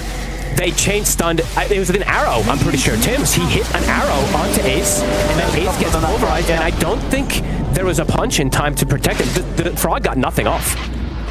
Dude, I think that was 3 arrows that fight from Tims then. That was the first one. Coming in, sets them up to get the chance to kill off Ace, and then just sort of watch Tim's positioning. He's able to play to the edge of the fight. I think he lines up another one right coming in soon. That was insane. Yeah, there's the... did you throw one out now? Yep, there it is. Comes in onto Mickey. Second arrow. Absolute winner there from Tims. And then at the end, obviously, that one to help get the chance to take down Nisha. So, OG, they do it there. Tims, back to back to back. 3 beautiful arrows from him.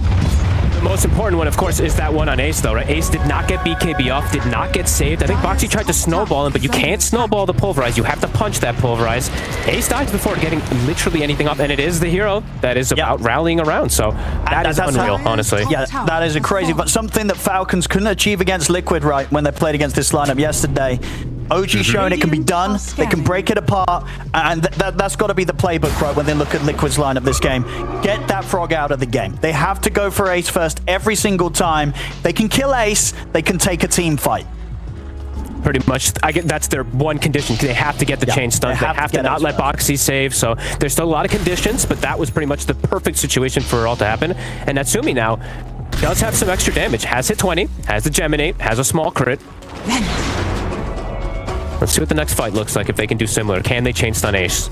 There we go, setting up with the Moonlight. The sentry is down. Liquid are going to see the Mickey's going to make the jump first. They're going to make the move first on towards Nico. Ice Path to follow up, but he's out to the side. Nico, can he get out of this? The punch from Boxy says no.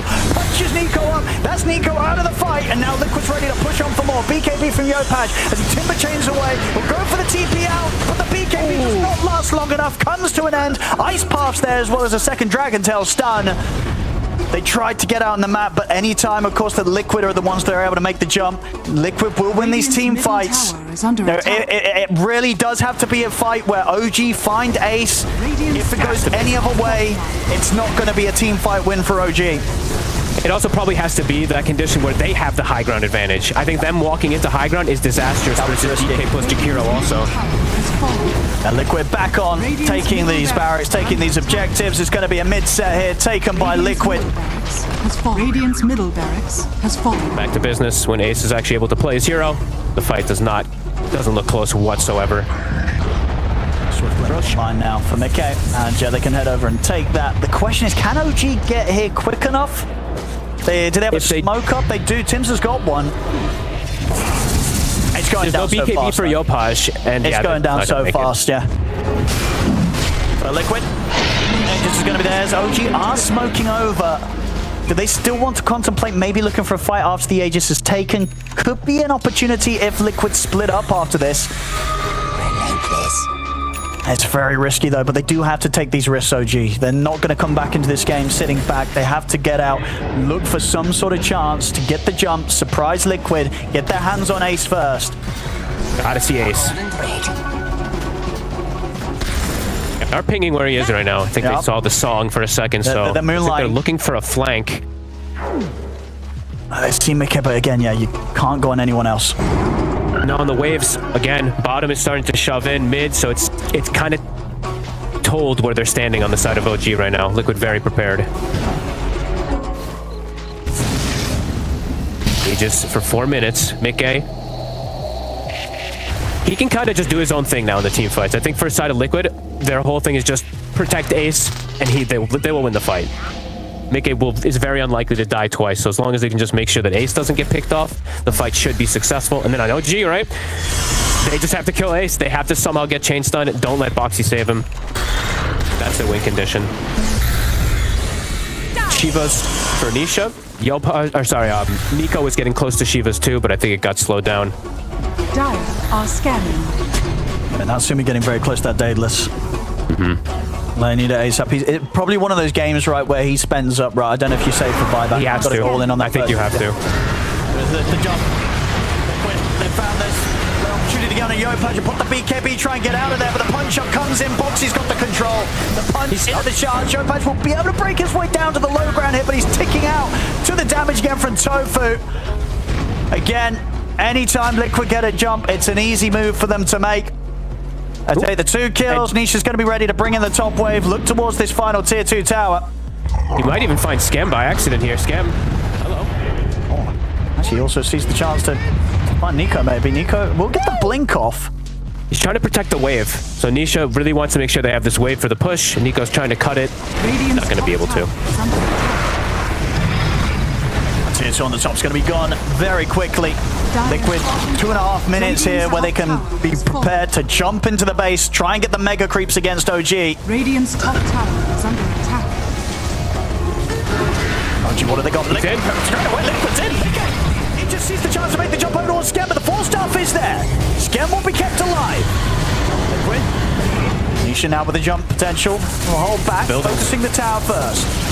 They don't need the kills right now. They're happy to just continue to get these objectives.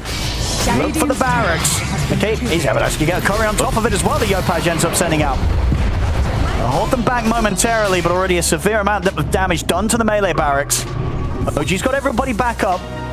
Liquid's chilling here. They're waiting. Dragon forms in 5 seconds. They're ready to go.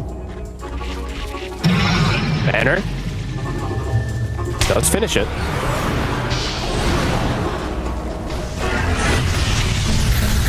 The ASOS onto Mika.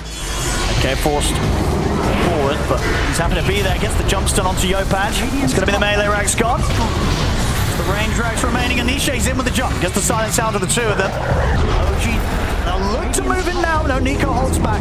But the damage is done. Rags have been taken. They get a remnant grab, as well as the punch. Boxy in with the follow. They've killed off Natsumi. He does not have buyback available. Nico's trying to get in there with a trample, but he falls as well. He has the buyback ready to go, but they're going to have to try and defend 4 versus 5. Scam, get the heal off. Look towards Mika, but of course Mika's got the BKB Satanic Aegis. He's got everything ready to go. It's a dive back on Nico. GG is called. Liquid, they'll take the second game here. 2-0 now up against OG in this best of 5. OG were able to test them a little bit more in this game too, but not enough, Fogged. They had that one fight where they showed that you could kind of see maybe what their idea was in beating this Liquid lineup, but it was such a small window of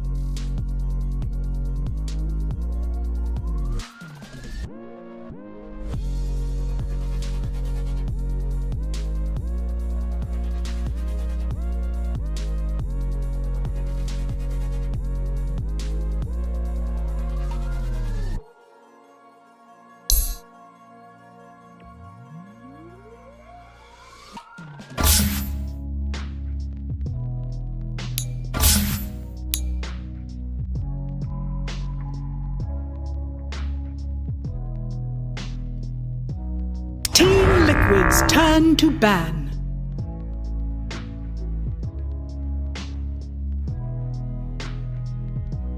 10 seconds remaining. 5 seconds. Dire team pick.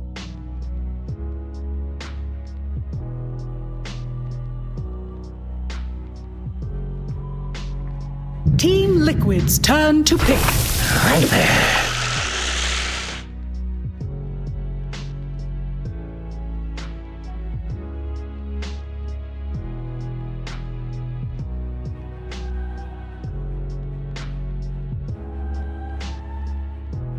10 seconds remaining. 5 seconds remaining.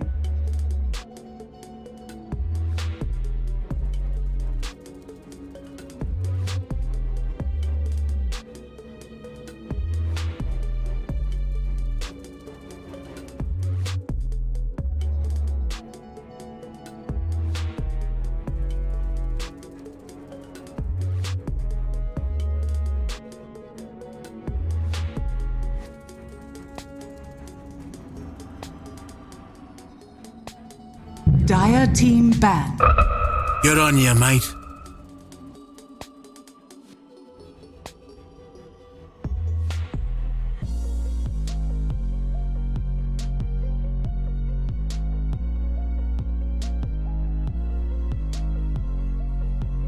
Ten seconds remaining. 5 seconds remaining.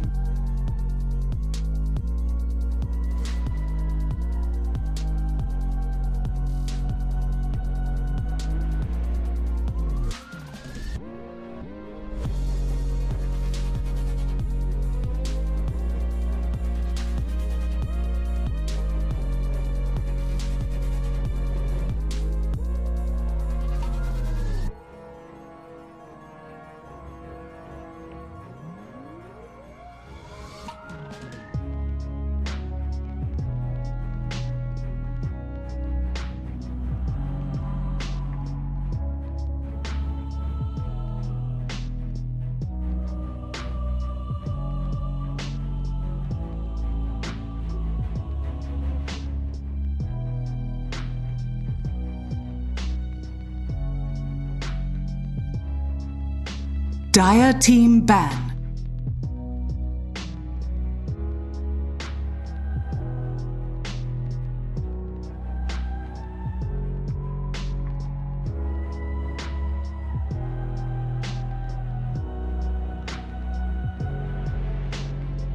Ten seconds remaining. 5 seconds remaining. Team Liquid's turn to ban.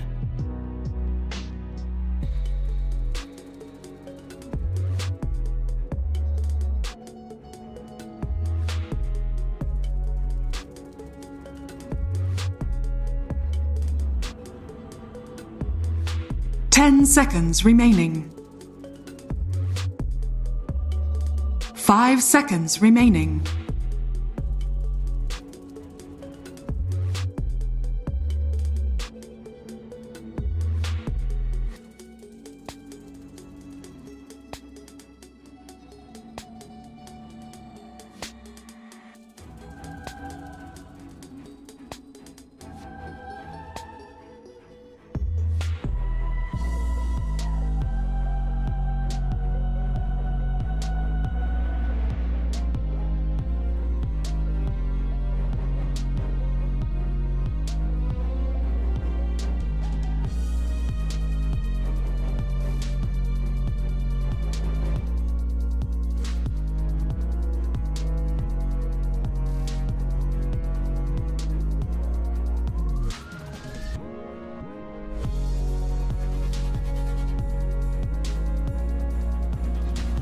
Team Liquid's Dire turn to team pick. pick. I speak for the trees.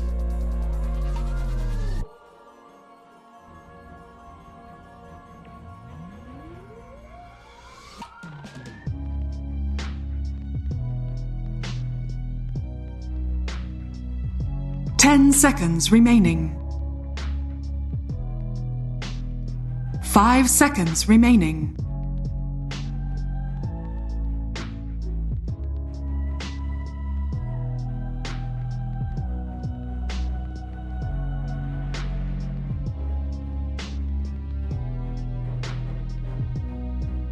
Dire team pick. Team Liquid. Liquid!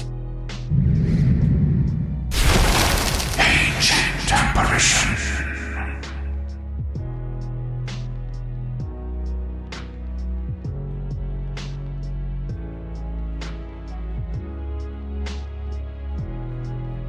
Ten seconds remaining. 5 seconds remaining.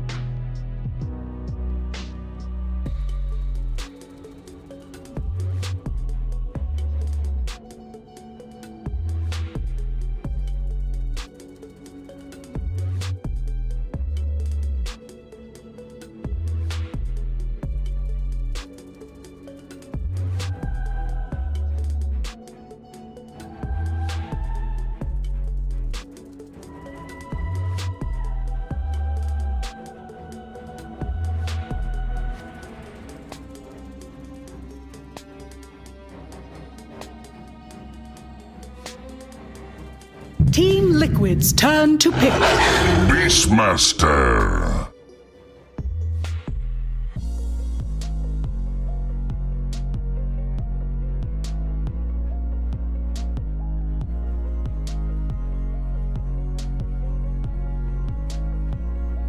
Dire team remaining. Earth Spirit.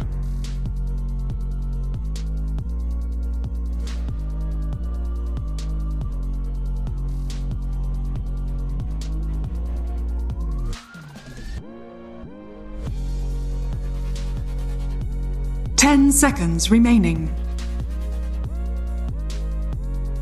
5 seconds remaining.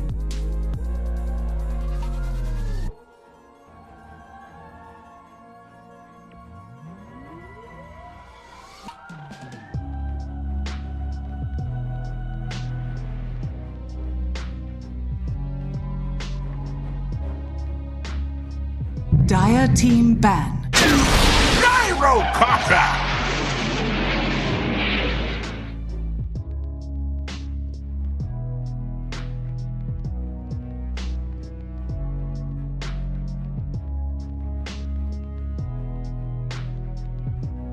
10 seconds remaining. 5 seconds remaining.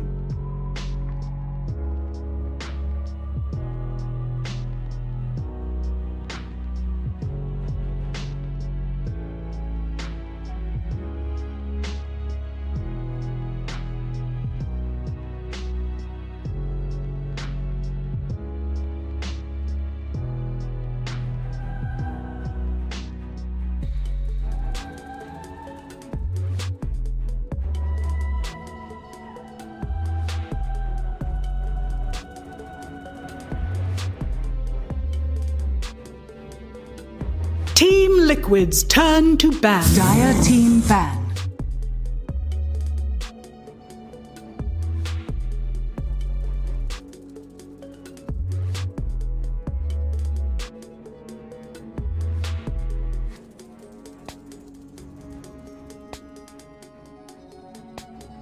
Ten seconds remaining. 5 seconds remaining.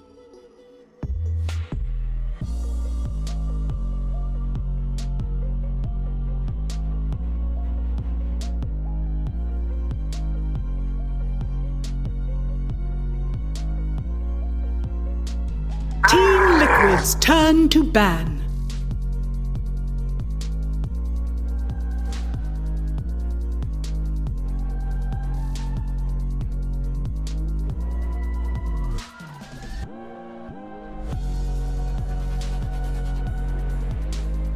Ten seconds remaining. 5 seconds remaining. Dire team pick.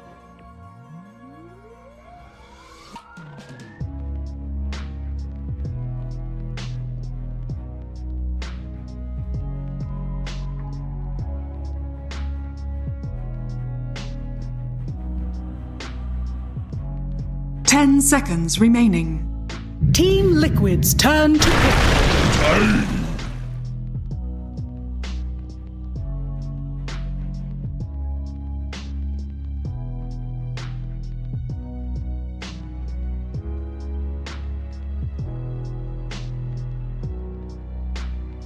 10 seconds remaining.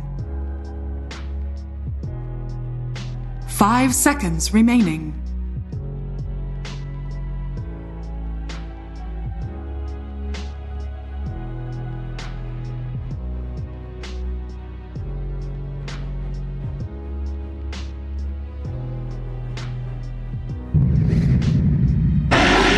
LIQUID. Choose your hero.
And run.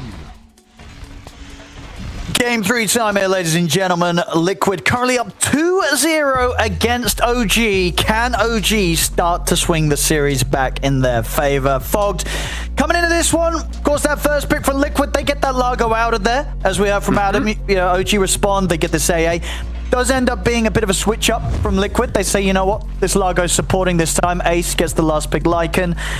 What do you make of this? You know, we have for the panel, they saw a little bit more potential as opposed to some of the other drafts from OG. Do you see that again here, or are you once again worried for them against Liquid lineup?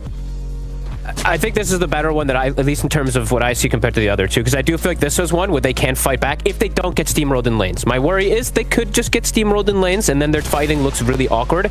But if they can come out of these lanes in a decent spot, they do have, you know, they are playing to this like triple kind of melee with a gyro. If they can land these abilities, get their levels, the natural, natural abilities from their heroes are quite strong. It's just, I don't think Liquid's going to be clustered as much in this game like that. They'll have summons, they'll be playing kind of differently, it does feel. So let's see if the approach from OG actually ends up working with their comfort versus Liquid's, I would say, counter picks. Something that you don't see too often anymore. And I'm glad the panel did say this. I feel for Scam, this could become one of those games where you're just dying to Alpha Wolves and just some like random critters. I'm on up with the easiest one from this time round. going to be the Yo, three pause. bounties going the way of Liquid to start things off. And indeed, Tofu coming in with some nice body blocks. Yopaj in trouble. Can they finish the job off? They can't quite. Yopaj will live. It's another lick. And now, Tofu, he really wanted to go for the kill, but the lick, not enough damage to finish the job. It's going to be first blood here for OG as Natsumi picks it up, TP's over to the top lane. That looked scary for a second. I was like, oh my god, Yopaj has treat throw, obviously, so they can't actually do anything to slow him, but he's got backup of his teammates. Nicely done. Good blood. Yopaj still has to be careful.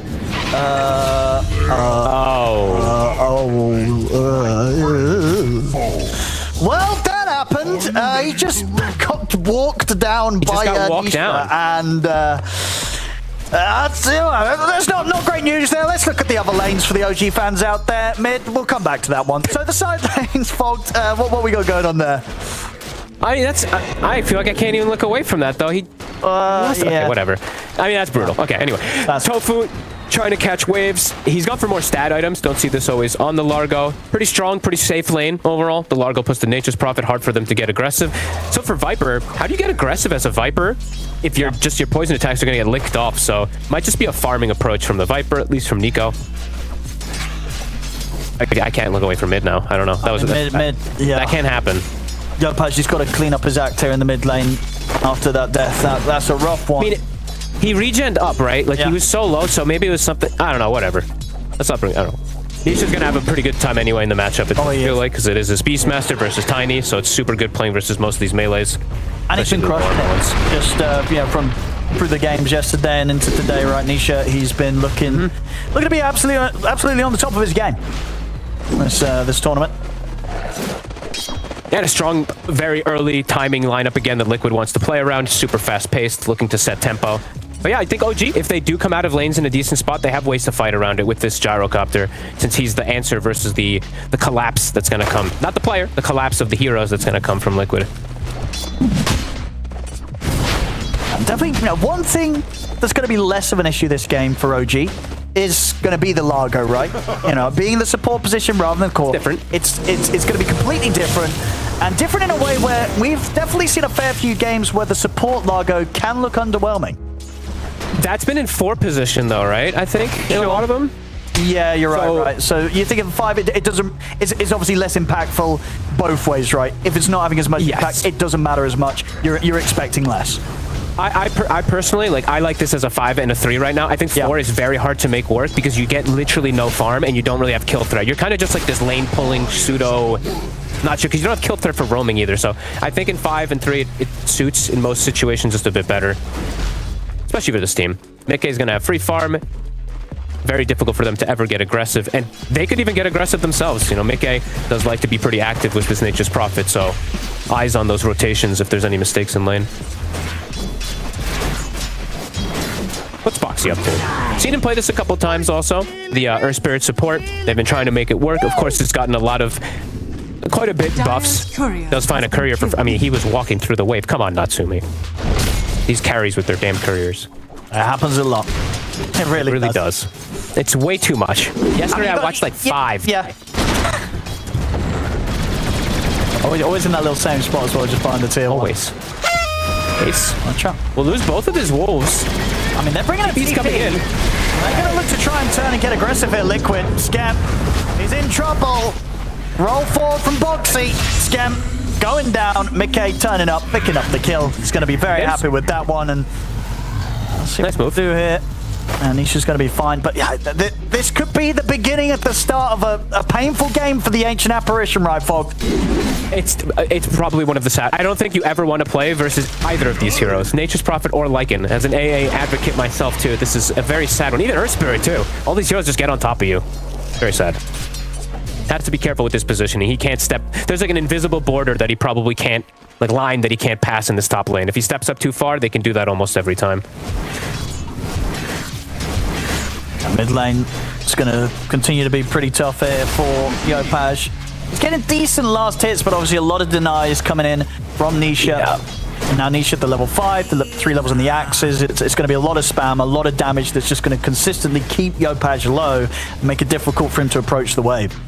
And there will be stacks, of course, too, right? These Beastmasters, they almost always have stacks either from themselves or from allies with the boars, and you almost always have to. I hate like this Beastmaster mid. I'm glad we didn't see it for a couple days because I'm so sick of seeing it in some of these because it's so strong on some of these players. The way they control the rune and pressure and stack. There's too many things they can do in a lot of situations. So Tailing really highlighting that. So Yopaj, see what he can get out of the lane, because walking up is difficult. He just kind of has to wait for the wave to push into him, and then he gets the CS. So we'll be under the tower here. And Nico's got to be careful how he steps up. Be able to break his way out of the Sprout, so at least avoids the roll, but still Boxy making the connection here with the slow. Look at the lick as well on towards Nico. He will survive, but only just. A lot of damage. 16 wand and a Lotus to keep him alive. Now he's very unhealthy. He has to back away. We'll be able to get some stacks perhaps to work on, but can't walk back to the lane now. 100 HP.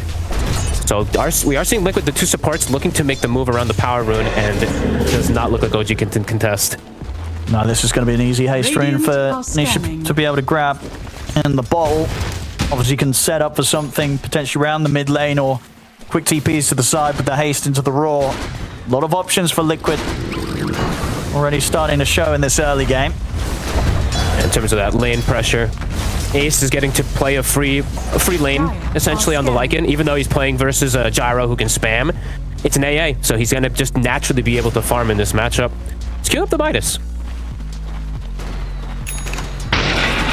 All right, I mean, yeah, as you say, should be able to freely farm in top. If he's just able to sit back and hit those creeps, get the timings for those, whichever build he wants to fully go down. Bottom tower is under attack. I think I'm okay with this.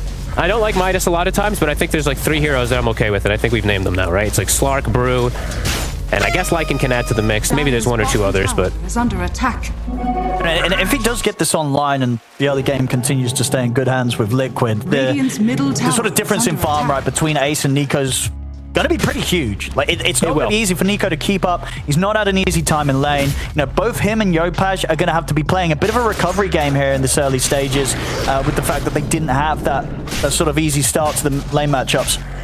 And if it's, you know, Lycan, we don't get to see him too often anymore, but it is an Alpha Wolf Lycan, and there's not the most stuns, so he can't kind of run.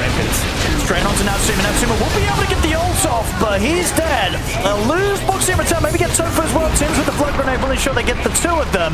Yopaj has turned up. Low mana. Avalanche on towards Ace, but nothing else ready to lock him down. Mickey looking to finish off the job for Tim's in the trees. The Dukes are there, but the trees will spot him out. Wolves are coming in as well. Tim's will drop down the cogs. Should be able to run from this. Looks okay. So also to point this out, pretty interesting, since he's playing versus Viper, this is a bit of an ult. I said he's going to live, but he just gets clapped. It does get taken down there by the neutrals. He'll say that was intentional. It might have been, honestly. I mean, the Wolves are kind of hurting, so at least that would have denied any chance of the Wolves chasing him down and getting the kill from Ace. I mean, the Wolves are going to be very pesky for these supports, especially. And yeah, I wanted to point out Mickey's build, because you don't really see people leveling Nature's Call anymore, right? I think Mickey is one of the few, but also he's playing versus Viper, so it makes sense, right? All the summons, Viper and AA, especially in the early game, it's annoying. Yes, you've got Nether Toxin, but it still is obnoxious in terms of CSing in lane. He's just able to control it. So yeah, this is something that, as you say, you won't see a lot of Nature's Prophets do this nowadays. No. But it is an old school anti-Viper thing that people used to do from 10 plus years ago, etc. Yeah, no, heads up change up from Mickey on the approach here with the skill build. And obviously as well, just offers them that extra pressure, right, when they go for those early tier 1s that we know that Liquid's going to be likely to group up and go for. Yeah, he won't be able to move as much frequency, right, with his teleport being cooldown, maybe not as much barrier, but being able to pressure towers. Could be a nice smoke. Oh, look at the missile onto Mickey. It's a little deep here. Backup's on the way over. Natsuma will drop the cooldown onto Mickey. Backup coming in from Boxy. Oh, kicks Mickey actually over into Scam. That's a little bit awkward. Mickey's going to be able to get the ult off. Mickey will die. They get Scam in return, but Mickey dead. The question is, can OG now get out of this spot? They're pretty deep on Liquid's half of the map. Nisha TP'd over. Yopaj is coming too. Can Nico get out? Gonna try and stand his ground here under the Nether Toxin. Tanky. I mean, 8 seconds and Mickey's gonna be back in the game and does have teleport ready. The Axes come in, snipes Nico. Boxy rolls forward. Jopaj turns with the quick combo. They can burst through Boxy, but now Mickey's back in the game. TP's over. Sprout onto Natsumi. Ooh. Another round of the Axis will do it if Nisha can stay in range. He's got them. He's going to have him. The Axis come in again. Nisha still gets the cleanup. You could definitely see what OG was going for there, but it just takes a little too long at the end, and it is again Liquid getting the cleanup at the end of it all, right? Mickey TP's back in after the respawn, and Nisha, he's having a great start once more, right? Turns up, getting these kills, and nobody's threatening the Beastmaster. And the other thing that Tucci was mentioning, at least a little bit on the panel, when OG did do that 5-man in terms of what they did to kind of recover things last game, you look at the lane positioning too. Yes, they get some kills, but you watch Nisha, or Ace was just free farming the whole time. He's just hitting creeps up top. His Midas is essentially done. So yeah, on top of all that, you can factor in Ace getting all that extra. We did see Mika's build maybe hurt a little, right? They did get the kill on the gyro, but you're seeing the lack of some of the damage on the Sprout in some of those situations. But Liquid reacting well, bringing the squad to respond, but not overreacting, as we mentioned. No. Ace still getting a lot. Definitely one of the sort of the fears from the lineup of Liquid, right? That they do essentially have 3 cores that can become 3 carries. Whereas OG's lineup, it is one of those ones, especially considering that it's a bit of a slower start indeed for the Tiny and the Viper, where it's going to be a sort of 4 protect 1, right? They're looking a lot towards Natsumi to be able to do the hard carrying this game on his gyro. 100%. Gyro is one of the better 4 Protect 1 heroes, I will say, but he is into some pretty debilitating heroes when you are playing 4 Protect 1. Tofu? Dire's middle So get the grab on him, and there should be a... That's an easy one here for OG. They get the kill, and they might just be able to turn this into a tier 1 as well. Fortification will come out. It's the Tiny and Viper really do start to fall behind too much. I have big worries because, yeah, there's the Roar, there's Howl, there's damage reduction, there's a lot of different things that this Gyro can run into in terms of problems. Radiant's bottom tower. But I do want to see them be pretty active. I want to see Yopaj honestly just like move around constantly. That's the problem with this Tiny mid. We don't see it too frequently. I think just Chira Jr. is playing it. So see what Yopaj can do in terms of setting tempo early and slowing down Liquid. Top tier 1 nearly taken out as well. So tier 1 mid taken by Liquid. OG get the tier 1 bottom. Liquid ready to enter into the jungle of OG with this smoke. They've got big Tofu fight. and Nisha. See if they can grab. Magnetize is ready. Tims. Yeah, they want something bigger than that. It's under a tier 1 though, but a tier 1 that's very close to dying. Looks like they're hesitant because it did look like OG was setting up for the defense. I think they saw that clockwork getting in position. Ace. I want to try and go for him, but it's not going to be possible for Tims to get the angle with the hook shot, with the creep camp, with the wolves out. Can't find a way to start the fight. These damn wolves, they're so annoying to play against. And here come the sacks. Can they get into contest? Might be too dangerous. Yeah, difficult to get over. I think at the moment as well, they do have a smoke upon Tims, but it would have to come out quickly, and it's not happening. So Liquid, they're going to get the space for Nisha to clean these stacks up. That's going to be as Aghanims done after he finishes these off, so... Now fighting into the Aghanims Beastmaster, it's going to be difficult. A lot of eyes on Skem, right, to hit these key ice blasts to allow them to kill the targets. In the early game, has to just ice blast Nisha. I feel like that just has to be prime target number 1. Ace, he's got to kind of run rampant in the fights. He's going to be difficult to deal with because of the lack of control, but they're going to have to pick and choose what they can take in terms of early fights.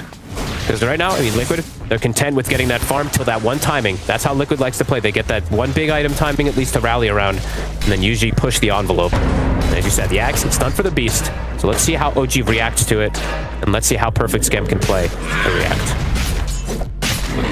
It's a hard game for the AA, as we were mentioning.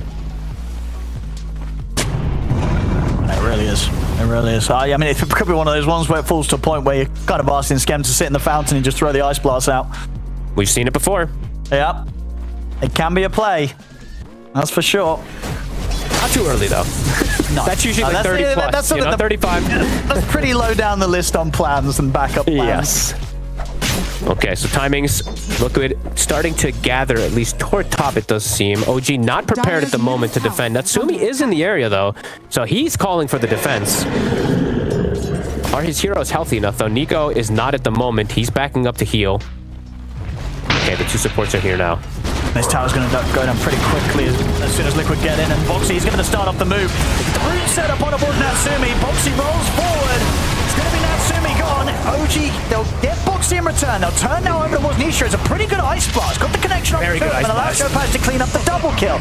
Mickey is going to opt for the TP out after he gets a double kill himself, and he'll make it out. Back to the safety of the fountain, so 2 for 2. Decent hit back there from OG. Again, off the back of Skem, getting that all-important ice blast out onto these targets, such as Nisha. They still lose the tower, but at least get in the trade there, OG. At least get something. Tim's a great job at least getting the double cogs, right? He trapped the two of them. A nice attempt of the lick from Tofu to pull Nisha out, but not quite in time. The blast did hit. Natsumi does die, though. And as we said, this is a Fort Protect 1, so the ideal, of course, for OG is always him not dying, since, yeah, they get some gold on the other heroes, but in terms of scaling, unsure how much it helps. Okay. They do have a really nice ward that they placed before they went through the portal to defend top. So they do have some good information of where the Nature's Prophet's farming. They could do some kind of clever plays to hunt Mickey with just even supports. Dire's middle tower is under attack.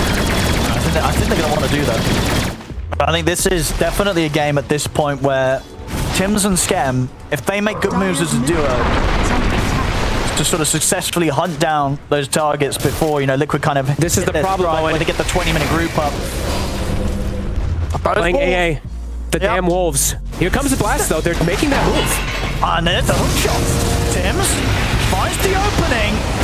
The blast comes in. Mickey's gone. Yeah, I said you got here. Tims and Skem, they really could make some magic happen in this part of the game. And, you know, Skem keeping his cool even when these Wolves are trying to bite him apart. Literally biting at his heels while he's sending the ulti across the map. Tims, I mean, these are really nice moves from Tims in terms of his, like, actually all of the kills pretty much are because Tims has been there to get the setup, so really nicely done. He is being stalked now. So he's going to try and turn on towards him. Boxy rolls over as well. This time Tims is going to be found and killed off. And maybe Ace now changes his priority of who he follows with Wolves. I think if he follows the Clockwork, it's just way better. Yeah, maybe he can kill the AA in some situations, but the Clockwork's the one making the plays. So we just saw there, if he sits it on the clock, it's actually hard for Tims to sneak around the map by any means. See the wards. Also, Liquid. That's painful for Natsume. Goes into his triangle and both blocked camps. So this gyrocopter has limited spaces to farm. Well, that is pretty nasty, those. That's dirty. Camp blocks. They got to get rid of that ASAP. They need as much available on the map for this gyro as possible, OG. Oh, and Tims is going to show dewarding. So now Liquid knows that Tims isn't wherever they make the move top, since he just showed dewarding. Let's have a look. If they find someone. Looks like, you know, OG's playing pretty careful. Pretty much 4 of them backed by the tier 2s. There's going to be an amplified damage rune top here for Nisha. And he does have Blink, so he can get and commit pretty quickly in terms of following up with Boxy. Smoke up from Skem. Wolf was right on top of him. So they do see, they are completely aware of the smoke movement. Very hard to get the jump on Liquid. And yeah, Yopaj does have Blink, so this was an ideal timing for OG to find a pickoff, but those damn Wolves. Nice micro from Ace.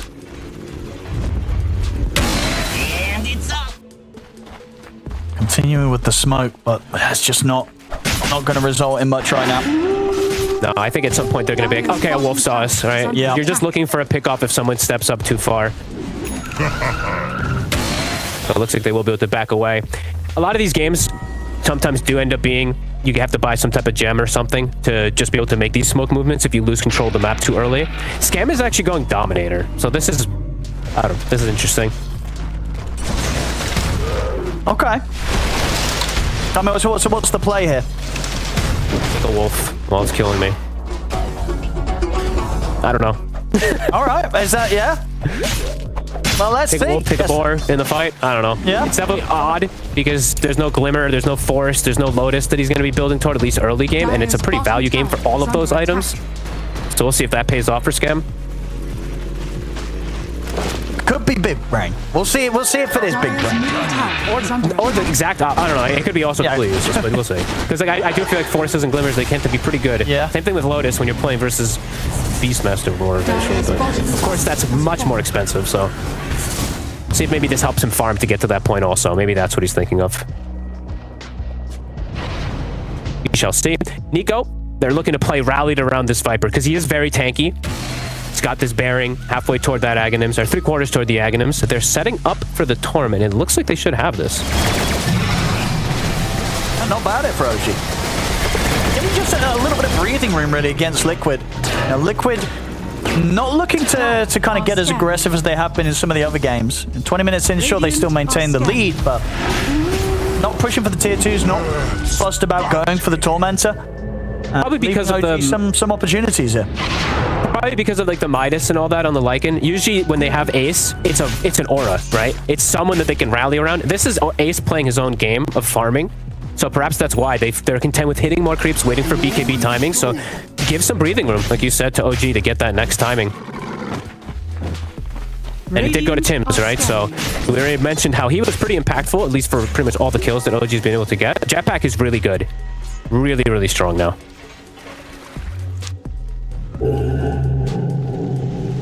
Here come the wolves again. Scam.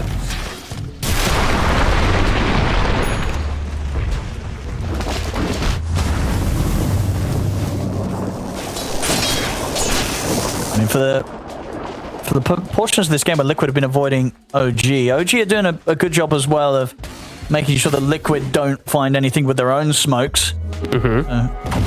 Ensuring that Natsumi continues to progress pretty nicely, keeping up for the most part with the farm on Mikkei's Nature's Prophet. Liquid's farming more though. The only reason the build stays same is because the Tormentor, you know, so that's the kind of the shift. So Liquid, I would say they're out farming pretty consistently right now. Even though the numbers look like it stayed the same, it's because that Tormentor gold for the dire side. The Midas is kicking in. He's got the BKB done. They have a second one also on Nisha in a second. All right. Dude, I mean, I like that's my kind of support build on Scam. He's going helmet to Midas. Get rid of the kill both wolves. Dom one, Midas the other. That's dude, honestly, my way would have been the refresher Midas strat, but I could appreciate the Helm Midas here. Shot comes in, Tims. Gonna be able to get the catch on Tofu. OG ready to bring us a little bit more action to get the pick off. They're gonna start hitting a Roche. I mean, if they get it's a bit surprising that Liquid hasn't tried to force it. They are playing versus Clockwork Rocket and AA Blast. They slowed down a lot. OG's taking advantage of that. It's really not sort of the same fast gameplay that we've seen from Liquid in a lot of the other wins that they've had so far in the main stage. And yeah, OG's getting to get some stuff done with that in mind. Might still fight or sneak. There's a wolf inside. I mean, it's falling quickly though. OG's going to have it. It's going to be Aegis, the Roshan, and now they toss back over towards Ace. He'll get the BKB off, as well as the shapeshift, so manages to get out of there. But OG, they're getting the chance to get these objectives. 23 minutes in, they've got the Aegis now on Natsumi. Pretty close to starting to work towards that Satanic on top of the Ags, the Crystalis. He's having an okay time. There's potential here from OG. I mean, definitely much more potential right here in this game 3, as we saw, 100%. Missing from them in game 1 and then in game 2. Honestly, Owen, I think I can be sold on this Dominator a little.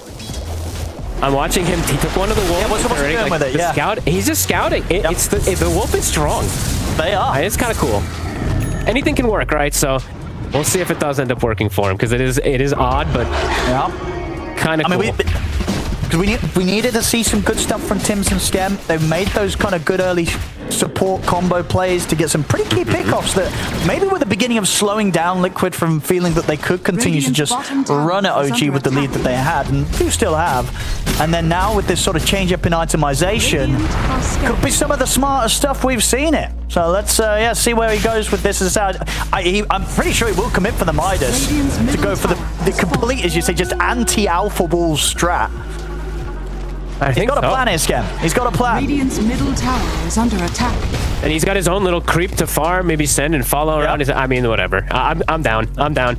You know, sometimes the 5 you look at your support and be like, why the hell don't you have Force or Glimmer? But you know what, Scam? If you got permission, they got to trust him. And if they don't, he's got a mute button, so you know he can get into the solo zone and just focus, ignore the teammates, just get ready to purely carry this game solo. With the Helm Midas Top lane. He's getting info, so he knows that they placed this ward and it's a fresh one, so they're actually getting a flank. Look at this positioning from OG. Now look at this wraparound, Natsumi. Gonna be off the mark with the cooldown. The hook shot, though, is a nice one. Catches Tofu, but does mean that Nisha kind of gets bailed out there a little bit by Tofu dying, so space there for him to blink out. Nisha's nice force staff. Tofu instantly forced Nisha. He's like, I'm throwing my life away from you. Doesn't want him to get caught inside that ice blast. OG finding some momentum. Radiant's top tower has fallen. I guess the question is just sort of how calm do you think Liquid feels? You know, are they very much feeling that, you know what, OG, they can have these objectives, they can take a tier 1, they can get a kill on a support hero there. It doesn't matter because they have these 3 cores that are ready to sort of just outscale the solo carry core of the Gyro on the other side. You know, how relaxed do you think Liquid feel right now? Or are they feeling the heat a little bit? It's a good question, to be honest. Because I do feel like they are content, but I do feel like OG's also content. So yeah, it is a good question. Because they are getting this triple scale coring. They're going to have ways to lock down Natsumi. It's just Gyro can be one of those heroes that can 1v5. So very interesting. Foxy? Not quite getting the connection there, but the hook shot was a close one there from Tims. Aegis for 90 seconds. OG has a very good strength around him with this timing, so he can just continue to just play around this Gyro. Liquid probably going to avoid for the next minute. Okay. Yeah, I'm shocked though that Liquid didn't, like, right, they just, when the Tormentor happened, they did, usually what you see is a Tormentor trade, right, for the Roche or something. They didn't do any of that, so it's just been it's been pretty calm for how long, actually? 10 minutes at least from the side of Liquid, just hitting creeps. Yes, it's a bit of a different approach for them, and I do think, you know, as you say, I think it is because they do feel like, hey, we're just out farming them on all 3 of our cores. I think so. Everything's going to be all right, but yeah, as I said, on the flip side of it, OG, I think, you know, they know to trust in Natsumi. They feel like it's fine. We don't need 3 carries. You know, we can do it with just the 1. See if it plays out. See if they buff him up enough. I see sorry, Tims is the one that's buying all the things that I was mentioning for the Gyro, right? He's going to Lotus, he's going to Solar, and Skem's Dominator is giving an Alpha Wolf. It's a buff up for the Gyrocopter, so kind of cool. Looking to fully enable him as much as possible here. Even buying a secondary Lotus, even Nico is queuing one up, which I like, as Lotus is very valuable when you're playing versus Beastmaster, Magnetize. Yes. Yeah, no, absolutely. All these different and especially when the game's going as it is, right, for Nico and Yopaj, you know, Nico in particular has to, you know, he's got to buy these sort of sacrificial items, right? All that matters is Natsumi. As long as he lives, if everyone else dies, as long as Natsumi lives and kills everyone off, you're happy if you're OG. That's all that matters. That's what their draft is designed to do with this tiny pick as well, right? It's just all about Natsumi. Let's see if that game plan works, because I don't, Liquid's not reacting. Liquid's like, okay, we're just going to scale. We're just going to be bigger than you. Have these 3 cores versus the single. Shiva's soon to be done for Beast. That's going to be a big pickup, because they're not, actually, okay, Yopai is just queuing one up. So he's actually going to maybe have the same timing. So both mids doing the same thing. And it's going to be scary timing from Ace, though, coming up, right? He's going to have the Nullifier pretty much done for the next fight, so he can just get in with the Shapeshift, BKB, Nullifier, focus the target down. You know, it has been quiet from Liquid when it comes to their decision to look for fights, but you can't help but feel that when the fights do kick off, you know, Natsumi, he might be able to live, but everybody else on OG might die pretty quickly, Fogged. Especially the supports. They'll find Boxy, though. Yopaj, 5-1, finding these pickoffs. They did buy that gem some time ago. I actually forgot to point it out when they did pick it up, but it does help always versus these wolves.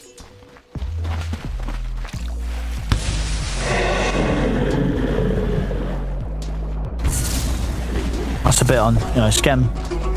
He's had to buy some sentries. It's slowing down his Midas. I think it's unacceptable. You know, Skem's got to tell the other guys to pick the sentries.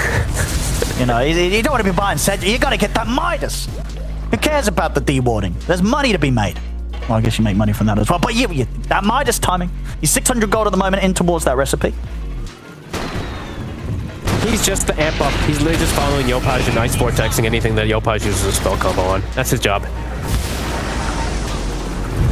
Timings are hit again. OG feeling strong. Here we go. The Satanic. There is a wolf on them. I think the wolf saw the smoke. And this is the call from Liquid now. You know, we've seen them be very, very focused on the farming. Now they're smoking. Ready to try and start something. The giant full military straight in and looking to try and burst through Natsumi. See if they can bring him down. He's getting low. He's able to pop the Satanic though. Natsumi's going to start healing up. The Magnetize doing a lot of damage here to the squishier members of OG though. Brings Tim's down. Mickey, he's in trouble though. BKB comes to an end. Natsumi and Nico turn around, chase him out. They'll get the big kill there, taking Mickey down. Sure, they lose 2 on their side of things, but taking out the carry, keeping Natsumi alive, and Natsumi being the one to kill Mickey off, OG, they're fine with that. And that was Liquid smoking up and finally looking to try and use this net worth advantage against OG. It doesn't go too cleanly. OG, they're fine with this. Natsumi, he comes out on top. It's under attack. They did lose their gem though, so that's the one painful thing for the side of OG. They did lose a support and a mid, and they got a carry. They did lose their gem, which is very important in terms of controlling the wolves. But yeah, the cogs, honestly, Tim's, I feel like he's absolutely the MVP for me in terms of protecting his cores. Another beautiful one. Natsumi is deep right now. Well, he wants this tier 2. It's giving time for Liquid to come back into the game, and what's there, Natsumi? What? That's a risky tier 2 push that cost him his life. He did not respect the timings. Maybe they can still find something in return. They look towards Ace, but the BKB's up. They get pulled back to safety by Boxy, but Yopaj, with the 2-man avalanche, Boxy able to roll away. Liquid, they're back up to the high ground. OG, they can't chase on further. Liquid will get everybody else out of there. I mean, it was a good fight around the mid in terms of what Natsumi was able to find, but he can't die like this, folks. They need Natsumi to play flawless. Dying for that tier 2, that can't happen if you're OG. That hurts massively. Liquid able to shut OG back down and continue to grow this net worth lead with that very painful death on the carry. That's a big blunder. They just got at least another set of like some momentum. Sure, they lost their gem and all that, but that one, he's pretty alone on an island. He only has the AA behind him. Maybe he thought he could just get the sustain off with the Satanic afterwards, but they have lockdown. They have more than enough stun for him. Yeah, I think that the Raw pretty much had just come off cooldown, so maybe just missed timing expectations on that. Liquid, big kill. That's true, perhaps. And now Tormentor, Tofu, he'll just survive and will be rewarded with the shard going his way. Doesn't have any items to benefit from the shard, but at least can do this licking, you know, so he gets they get the buff at least. And he does, of course, get the croak buff that he can always throw on to an ally and now have it for himself. 14,000 lead. Natsumi has his work cut out for him, and as you said, it does feel like you can't make these mistakes. Even like one more mistake might be too much. It might already have been that, just with that one death there. It was a rough mistake. It really was. Yeah, no doubt about it. And yeah, we've seen obviously the power of Nisha's Raw, right? And when he has the refresher, when he has 2 of those to go, it's going to be straight in for Natsumi in these fights. They need Lotus up and ready to protect him. Yeah, they cannot let Natsumi get jumped and killed off.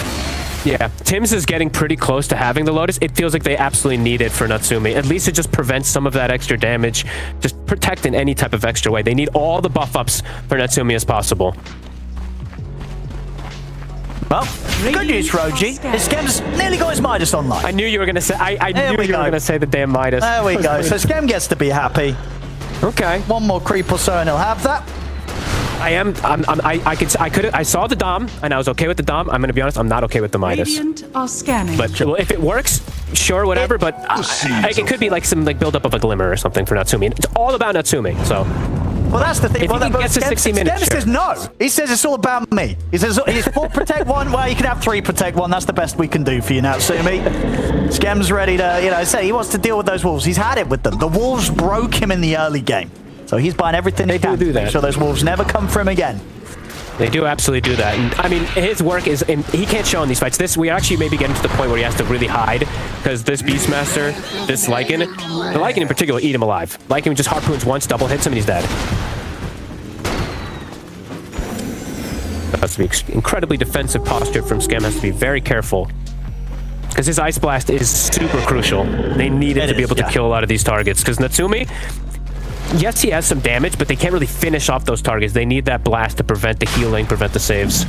Now, the question is, are Liquid kind of content enough with the farm that they're finding to give up another rush? They're fighting this, for sure. If they make. I don't know if they're making it in time. Yeah, it's going down quickly here to OG. Dire's middle tower is under attack. Liquid. Can they interrupt this? Nisha's it. First roll straight down on towards Tim's. Roshan's been taken. Natsumi's able to pick up the Aegis. Here's the second roll ready to go. Turns towards Nico. Will get reflected. Ice Blast is coming in here. Bringing Nisha down low. Nisha's got to back up out of the fight. Natsumi moves in over towards Mickey. Mickey able to push himself back with the Hurricane Pipe. And in the river, Ace starting to clean up. Gets the double as he takes out Yopaj. Buyback came out here from Tim's. Mickey TPing in aggressively here with Boxy to try and threaten Natsumi. But Natsumi will be able to turn, kill Boxy off. He's ready to start chasing down Tofu as well. Got the Glimmer here. We'll get him back up to the high ground. Force as well to keep his distance from the gyro. So they get the Aegis, and of course, you know, Natsumi doesn't die even the once in that fight, so they'll still have the luxury of the next 4 minutes to play with it, but they're losing their other cores. You know, the pressure continues to build up on the shoulders of Natsumi, as both Yopaj and Nico continue to fall behind. Look, the first roar, it was actually a split second that the Lotus doesn't reflect that one, so great timing there, at least from Nisha. Look at this angle from the AA. I was actually really impressed with Scam's positioning. You don't even see him on the screen here, but look at all this. The Ice Blast comes from the lower right, catches on 3 or 4 heroes. Oh, so that for me at least was a really cool There's position. A big problem. Okay, my goodness. I just watched Scam walk around for 20 seconds with 2 Midas charges available, Fogged. It was distressing. He's used it now. We're all good. But yeah, right around the Roche.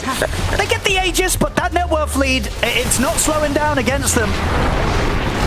They keep the Aegis, though. I think that's pretty important for the next upcoming fight, because if he can get the Butterfly finished and still has Aegis, 2 lives, that's a step toward the right direction. Still, of course, uphill battle versus triple cores, as we're seeing Ace kind of being the real carry in a lot of situations, but... I mean, they've got 3 carries. It really is. And they're all as farmed as Natsumi. They are. That's a problem. Yeah, that's a problem. They literally have pretty much the same net worth. You know, it's... If somehow OG's able to pull this off around Natsumi, this is going to be one of the crazier carry performances we've seen in a while. Out-carrying 3 carries, you know, Liquid 3 carries as well, that have been having quite, you know, the performance yesterday's series into today's series. Let's see, can Natsumi do it? It'd be so impressive. The timing with his Butterfly is huge, though, because they do not have a counter versus at the moment, right? Sure. Yeah, nobody no MKBs, no True Strike. They have the Mjolnir, so it's a pseudo run, and I don't think we might not see Mika get it for some time, at least the MKB. So I think this is a timing for Natsumi, at least, to feel very strong. Sure. And a timing where he's probably going to consider if that next item should be the Divine Rapier up. I think it has to be Fogged, right? Pretty likely. Are fortified. He doesn't have the liberty of, you know, last night I was watching Watson being able to play a little more aggressively without needing Rapier. He doesn't have this Drinking Buddy's Tusk. I think that just changes the way the gyro matchup works a lot of time. Just that extra damage. Liquid, full vision control, avoiding the Aegis. Come on, Natsumi, cue it up. We want to see it. Everyone wants to see it. And he knows, I'm sure he knows it's going to be necessary. He's done it a lot. Natsumi is one of those players that he's done Rapiers without BKB a lot of times on Gyrocopter. And this is one of those games where, yeah, it could be a Rapier without BKB. Risky, but sometimes games call for it. Boxy. Boxy. It's not going to be getting out of this one. So OG, get a support pick-off. Sketch. And they turned it into another kill. A Tofu in the tree line. Scam is being very sneaky, by the way. This probably will not be noticed, and that could result in a toss-back play. We'll see if Liquid do happen to sort of check that out when it comes to that defense on the bottom lane. Someone needs to address top. The wolf is coming in, the trees are coming in, the boars are coming in. It's a zoo up top.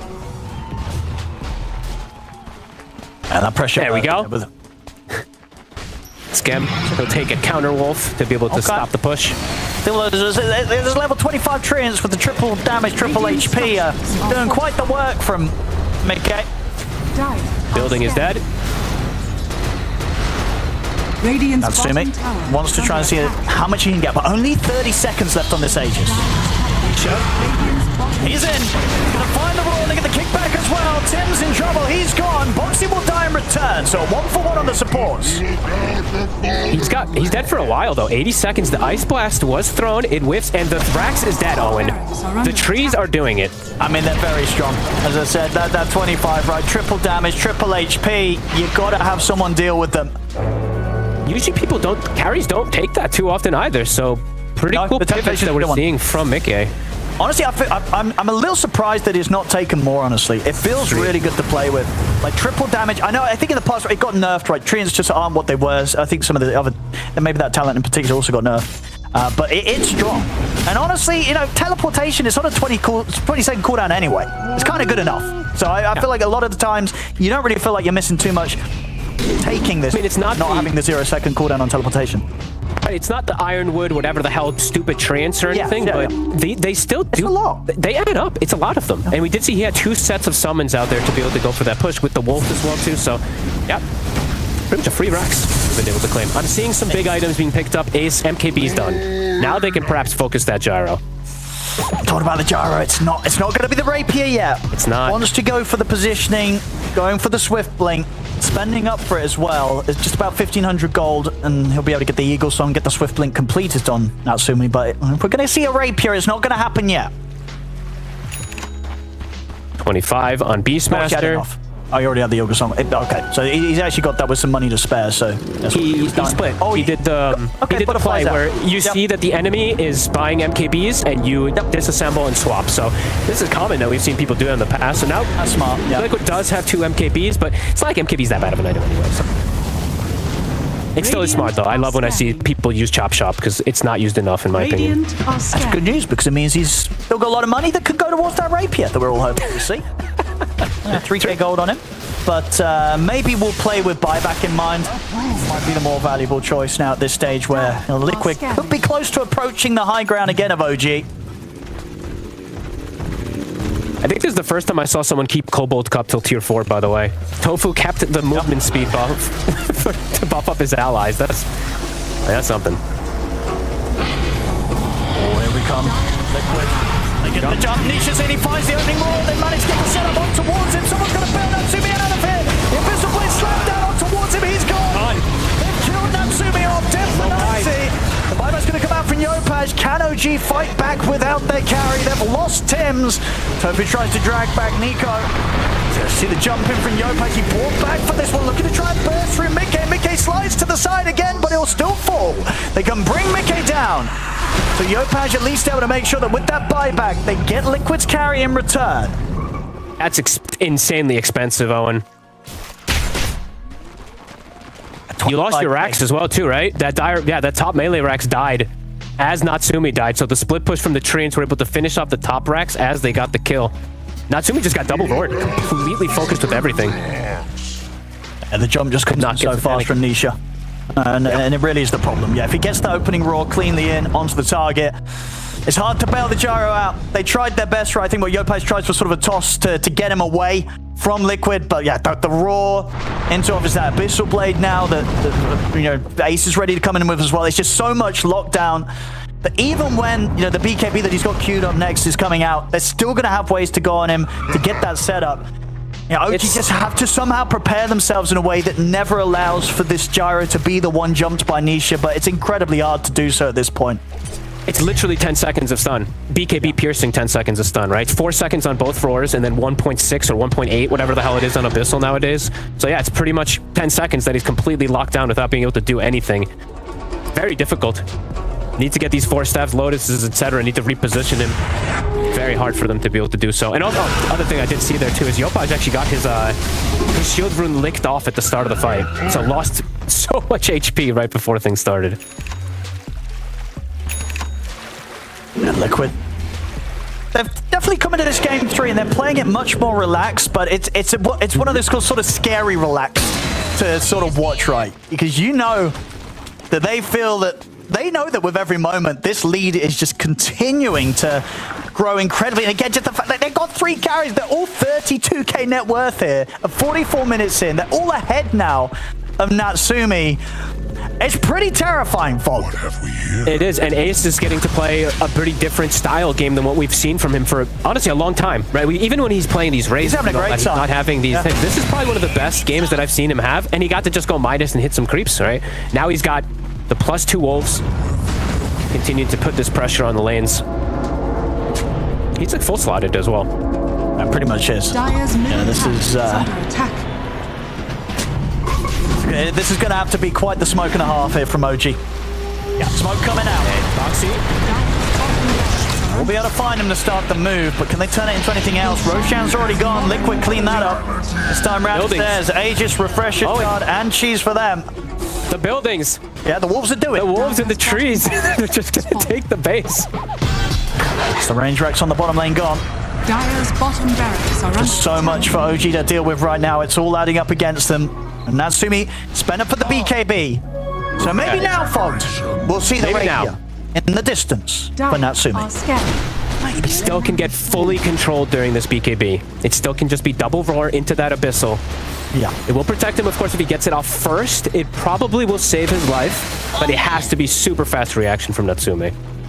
And it might not save him. It still could just still die. Ags now. I was seeing he was toying around with a few different item ideas on Ace. So you said they have triple carry. Throw that bite onto the Beastmaster as Swift Blink.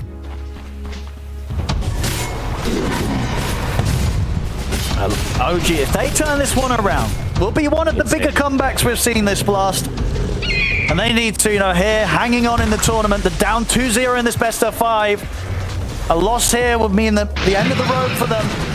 And they've had a great run up until now, but today they are struggling massively against Liquid. Just feels like a very tough matchup for them because OG is a team that likes to play fast, and Liquid usually, not in this game so much, but usually likes to play fast. So it just feels like they kind of clashed in this way where Liquid is just looking cleaner.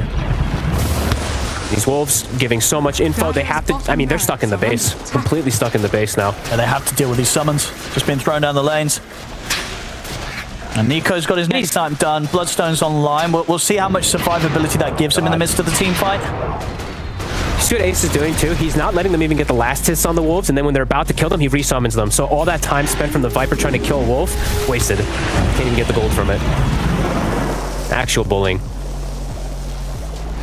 That feels like Liquid are very much enjoying their moments in this game. Maybe Boxy not so much, every now and then Boxy dies somewhere. But the 3 cores, they're having a great time hitting the creeps, becoming incredibly powerful. 6 slotted, 7 slotted. It's all coming up here for Liquid. Boxy's half the deaths, and I feel like that's just fine. He's just kind of catching the movements. That time he used his BKB, so maybe he was thinking that he could just get out, but maybe a fight kicks off here. They have vision. Oh, it's gonna get spotted though. Anisha's in. Anisha. Not gonna quite get the jump. Avalanche holds him back. I mean, OG, they might have to try and make a move here. That's too risky. They have 2 heroes stuck in the base dealing with creeps. That's not going to happen. They've got to back off from this point now. We'll see. And new gem picked up here by Mickey. Continue to control the map. It's just scary for OG because it's so much information too, right? Besides Liquid having this tremendous gold lead, these cores, these carries that continue to get that right-click prowess, this constant pressure on lanes, it's seeing 2 heroes. Yes, they have Boots of Travel on the Viper to join in, but could just get stopped as well.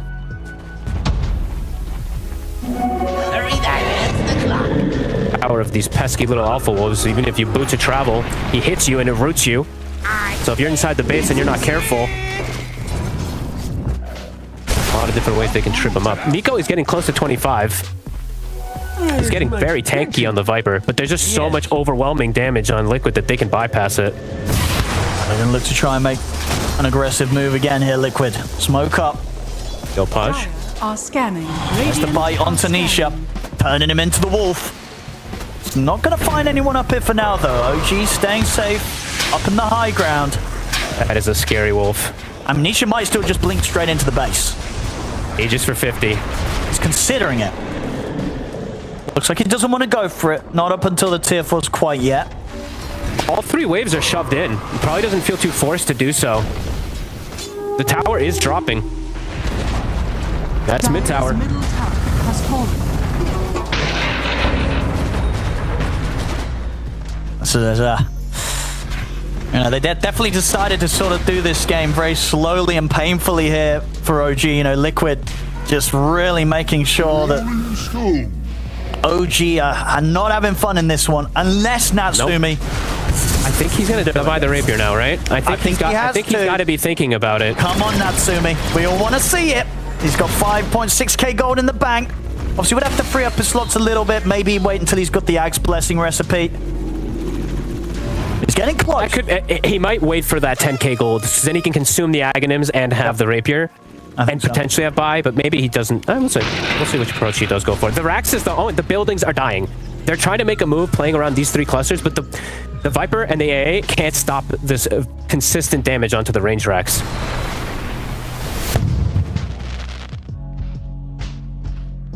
This is the melee Rax. So the melee Rax that we just saw, that one will heal up slowly, but the mid one, that range Rax is dead. Here come the wolves. Middle barracks are OG. under attack.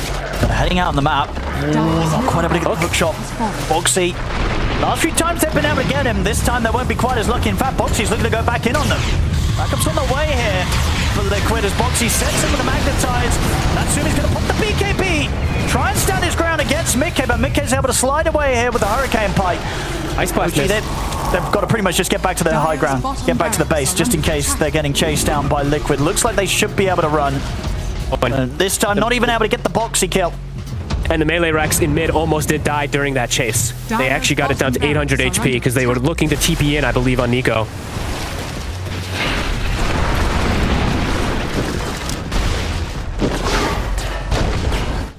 Liquid. They could get close to stepping up towards the high ground if they want to. But again, if they want to chill out and continue to play this out slowly, Roshan potentially going to be up in a minute and a half. Might just wait for that one, Liquid. They are pretty, I mean, they're trapping them base, so it, on paper, should be a pretty free Roche as long as they have vision to catch them when they step out with the 3 heroes. Hook shot. Still going to get the jump in with the Avalanche. Ace has to put the BKB straight away. Tofu's going to get tossed back into the Viper strike for Nico. He's speedy. He is very fast. Even with sort of the speedy in a play for Nico. They will get the jump again, though. Yopaj in with the toss back. Tofu does manage to get the heal up. I mean, it's taken a lot for them to try and kill him. He's still got the Yules to bail him out. Nisha's coming in from the side. He's looking for an angle potentially, but they get the vision. He has to blink out safely. Indeed, the base in trouble. Oh, that's a dangerous glyph to use at this point. I mean, they really didn't want to lose that mid-rax, right? It was falling super low. And they're just getting macroed. They're trying to go for these plays. Tofu, Cheese, but he still had the Greater Healing Lotus as well to still survive. He sings the song of the disengage. They're close. They're close to the big pickup. Natsumi.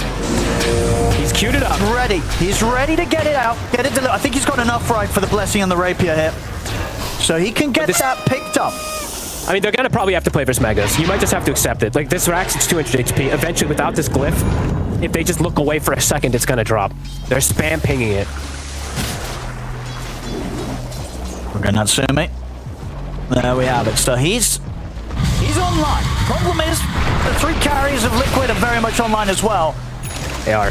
Maybe the Rapier Gyro could be the beginning of the turnaround. This Viper's getting quite a bit of gold, too, that's just naturally coming into the base. He's getting pretty close to being full 6-slotted also. Yeah, AC is going to be super nice. If he can pick up that AC, I mean, we already saw what Tim's, he just picked up the Vlads. Again, everything they can that's going to make the potential of this Gyro that much more in the team fight. Except for Scam, because Scam is playing his own game, right? He has a Lotus for the teammate, but he's got Midas, Dominator, and a Dagon to kill the creeps. He's all about killing the creeps. Yeah. I mean, he bought the Lotus. He's supporting. You can't report him. No reports, please. I love it. No reports, please. He bought a Lotus. He did. I saw him buy a fair few sentries as well. He's supporting. True. Guess the inventory. Dire's middle barracks are under attack. I don't know yet. What is that kind of an expected build? I don't really know. Anyway, they found the Tiny. I mean, Natsumi's going to try and help him out here and tell you what, He takes out Boxy. Now he's going to look on towards Mickey. That's Mickey dead. Natsumi kind of doing it here with the Rapier. That's a double kill. The buildings, the mid-racks did fall. Bottom one, still alive. That's the show of the Rapier. Eviscerates them.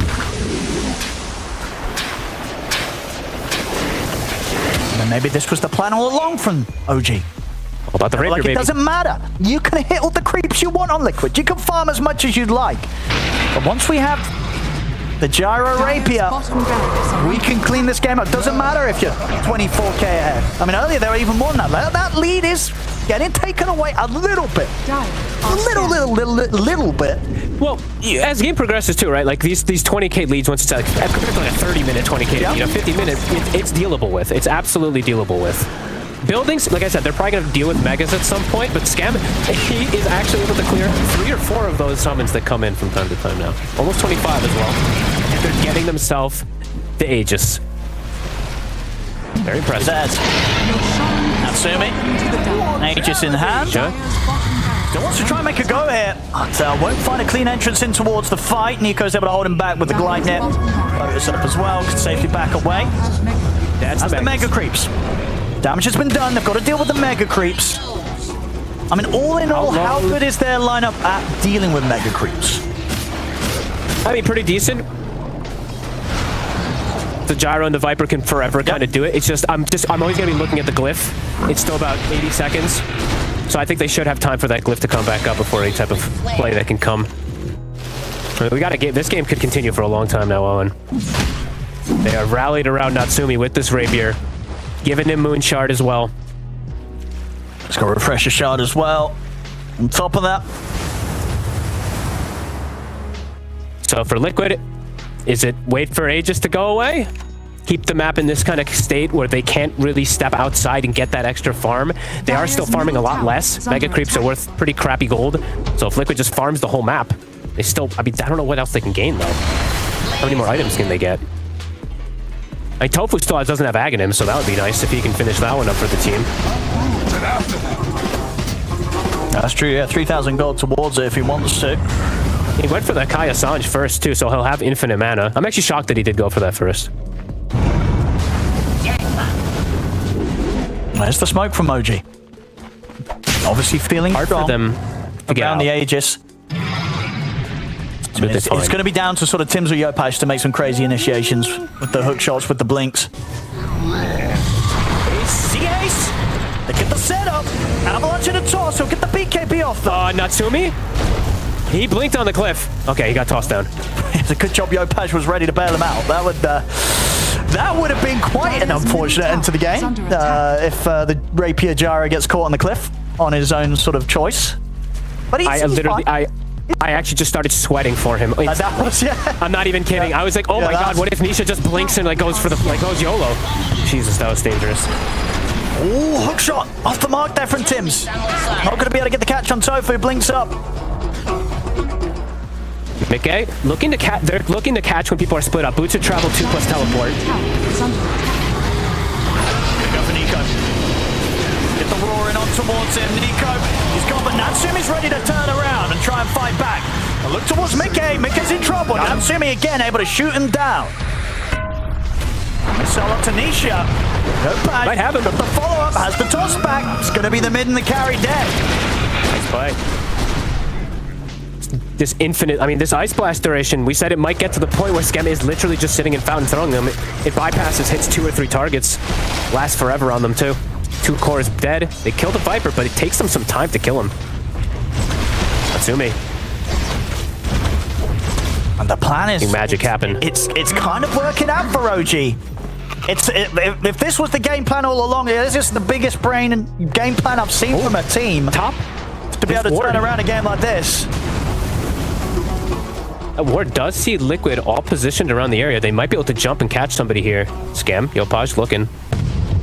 Because Natsumi was hit the base, right? It's 50 seconds without the minion carrier. Just to go this Ward. That a quick buyback might come in, but deep they've seen Boxy.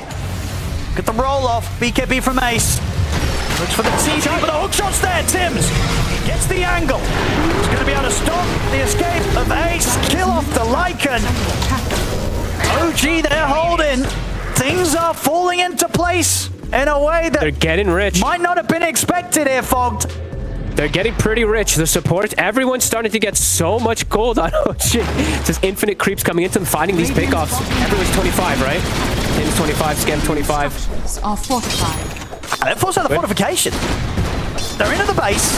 Natsumi be able to take the bottom set of barracks.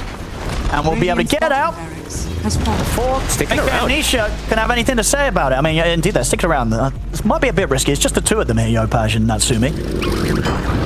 They've got the bots too on the Viper. He can always join in too. That's true. And they do have the vision down around this area, so yeah, feeling that they've got good info to hang around here. Natsumi.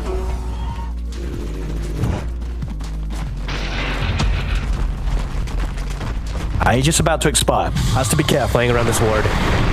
Yopaj shows himself. We'll be okay. Right in front of Nisha. We're gonna get this looking to play around 60-minute item soon. So we'll see what kind of crazy stuff we get picked up. Obviously, Liquid, they might get more summons. We might get some of the books online. Oh god, you're right. Natsumi. They're gonna find him. Backup's coming in. Can they bail him out? They can't. He's dead. He's alone. Lost Natsumi. Yopaj will manage to TP out, but Nico, he TP'd in, so no way out for him. That's him gone. Rapier now in the hands of Mickey. Right around 60 minutes, they just sent Treants. I think Mickey just sent Treants to kind of scout, and they just get the jump. Oh, gee. He doesn't have enough money to buy the backup rapier. No, he can't. If he does that, he's not got buyback. He hasn't got enough of buyback in the backup rapier. Oh, no. He's not got the money. So, Natsumi. This is when you're trying to do one carry versus three. If the one carry dies, you're out of carries. After playing so clean for so long, he's going to have to buy back. He really is. They're going to look for the jump. Gate's going to get caught by the ice blast. Has to start backing out. We'll get the BKB off and back away. He's dead, though. Got the rapier. OG. They're going to find Boxy as well. They're going to get the catch on towards Nisha. They're holding. They're holding. Natsumi. They always had to use the two buybacks, but they're holding. And the rapier back in the rightful hands of Natsumi. That was They get it back. explosive. They just get, They get it back. What, the ice blast over everybody. They get the stun cover up, and he just flaks right on top of them. Buybacks, though. That is two. The two big It is ones. the two big buybacks. We'll see it again And they here. force liquids. I mean, heads up, just immediate with that buyback. They know they have to go all in on this. They have to get that rapier back. They get it back. The game goes on. But yes, the two buybacks now on that painful 7-minute or so cooldown. Obviously, in the moment, it's going to feel worth it because they've got that rapier back on them. But if Natsumi gets caught out like he did moments ago just again, the game will be over. And they can't force the buybacks is the issue. So there's going to be a point where Liquid might bring 10 heroes versus that rapier. Throw them at the gyro. Yeah, so let's see if Natsumi can. He did get fleet-footed, so he's fast, and he does have a lot more damage too. Oh, with the Stygian, yeah. Oh, and he's switching his build a little, maybe trying to catch them off guard. He's getting rid of the Pike, getting a Lincoln, so having that protection versus, I mean, it's the Roar and the Abyssals that he needs to not get stunned by so he can get the attacks off. Radiant's top tower. If it's just sort of a window for him to maybe get the BKB off, he might have a chance of surviving a little longer. I mean, we've seen sometimes still it doesn't really matter. They still kill him. There we go. If he gets Satanic and avoid a Roar, it could just survive. He could just survive. Yeah, they're big pickups. I see Tofu, he did pick up the Ags too. What about these neutrals? Stygian on Ace, an Audacious Stygian. Okay, Audacious is insane as well too. We do always have to talk about how much you do. Heroes are going to die so fast. Yeah, it's crazy. 100 attacks plus 80 magic damage, and buildings as well. That's it. He's going to go in. He's going to get caught by the stun. Backup's coming in to help him out. He's trying to get it on top of him. They get the Roar towards Natsumi, but Nisha's caught by the ice blast. Nisha's in trouble. Nisha's gone. He's dead. He's got the luxury of buyback. Looks a bit scary there for the moment with Natsumi at the front, but it works out. Everybody lives on OG, and Nisha's gone. They can't get on, like, they see him, they try to full jump him, and then Tims just puts down cogs around him, and that's like 4 fights in a row that he's been able to do that. They can't hit the gyrocopter. Roche, 40 seconds. Might have a window to be able to get that while Nisha's not alive. I think they might. That's going to be very huge. Cool how they start the fight, too. Like, Natsumi is just super aggressive. I love that he's doing just in there. It's risky, but why not? Yeah, I mean, that's the way to sort of bait Liquid into a situation where as long as you're quick enough on the backup from OG, you can make them pay, and taking out Nisha means they have the chance, OG, to get back up on the high ground, take the mid set of barracks. They're going to match the Megas. Looks like that's the call for them. Oh my goodness, they found him! He gets caught by the hook shot, going to try and go for the BKB TP out. Oh, he'll only just make it. Looks like they're going for a catch in the meantime. Perhaps seeing that they're split up. Yopaj is still here. They don't have Nisha yet. Okay. He's had enough. He wants to rapier himself. I think he needs it. He's not doing any damage. I mean, he's barely getting to attack as well, too, but Nico is providing that front line for the team. He has a heart now, too. They can just let Natsumi attack, which he has been able to. It's going to be their Roshan as well. And this Liquid make an incredibly quick move. Yeah, it's not going to come quick enough. This is going to be OG's. Natsumi might not have the buyback, but he's got an Aegis. They are all so farmed now. Tim's Book of the Dead's being sent, giving constant information too. I guess the question now is... What's that? Is this an Aegis to try and force the high ground, go aggressive, or is this an Aegis that you're just holding on to keep you safe whilst you don't have the buyback and you don't necessarily go for anything too crazy with it? OG is more about the risk. High risk, high reward. Yeah. I feel like they're just going to maybe try to go for this YOLO play and go for this end. Because Liquid's been pretty passive in a lot of situations, and it's been catching them off guard. Double books.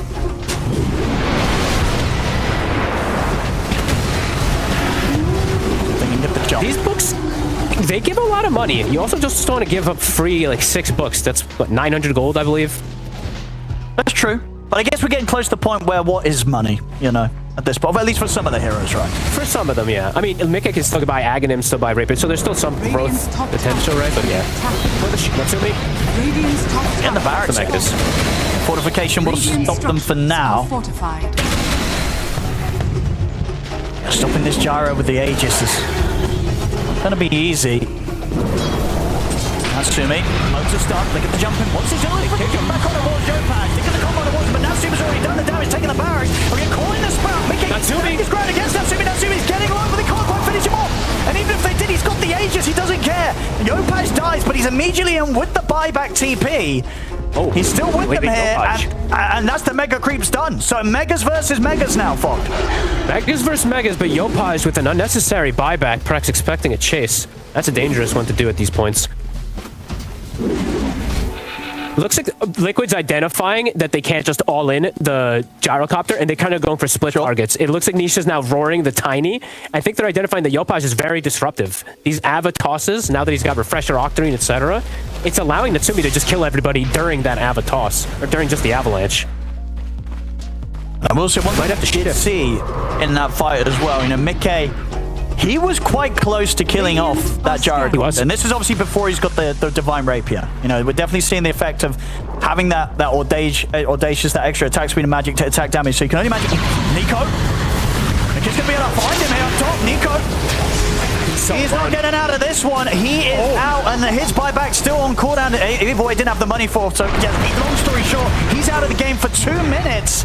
Natsumi at least will be able to find Box here with the rest of the team, so at least make sure that Liquid don't have the full 5-man up to punish this, but it's still a long time without this Viper, Fogged. It is, and Yopaj just also has to be careful. As we mentioned, he did use that buyback just before, too. Natsumi has to rally toward his teammates. 2 minutes left on this Aegis. Can buy backup Rapier soon. It's going to be a pretty important purchase, yeah. This game is so tense now. All the little plays matter. Yeah, this is OG absolutely giving us a show in this one, holding on as they are and doing it in this fashion around Natsumi's gyrocopter. And in a game where, you know, it definitely felt like Liquid felt pretty comfortable with their 3 cores, just hitting the creeps, getting very farmed on all 3 of them. Now this sort of final hurdle of closing up the game, closing up the series, getting that 3-0, it's not happening as sort of cleanly as I think Liquid were sort of feeling this game was going towards. Natsumi and the boys holding on here on OG. And I want to give a lot of credit to Tim's. I really want to say this Clockwork performance is super good. It's just not even like super fancy things. It's just literally getting on top of his gyrocopter and pressing cogs. It sounds super simple, but it's zoning away a Beastmaster. It's zoning away the Lycan from getting in to hit him, because it puts him in a really clustered, dangerous spot versus this big AoE lineup. And there's no doubt about it. The way that Skem's built, it's working out. It's a game where he's an AA. He's only died 4 times, Fog. Yeah, in a game where everyone was very worried that this AA is going to feed. No. No. He's going to feed off the creeps in a good way. He's just going to kill everything, farm everything.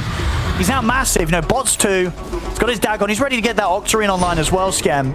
The approach, there's no doubt about it. It's working out. And OG, they absolutely have a chance to close this game up and push it on towards the game 4.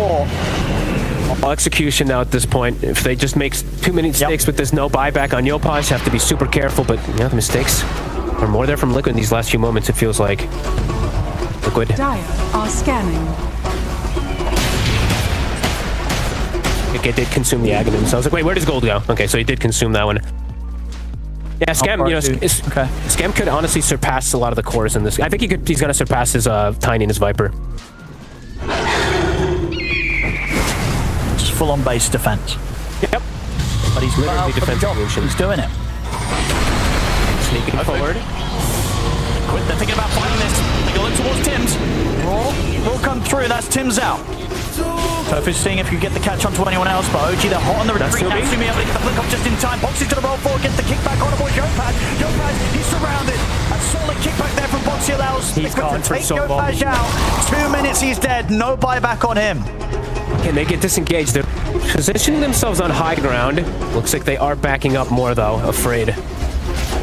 This Tiny's been very important in terms of control. 100 seconds. Very nice chase and kick back there from Boxy. Without the Aghanims, right? Just the boundless Aether Lens, the insane cast range that he can go for these plays.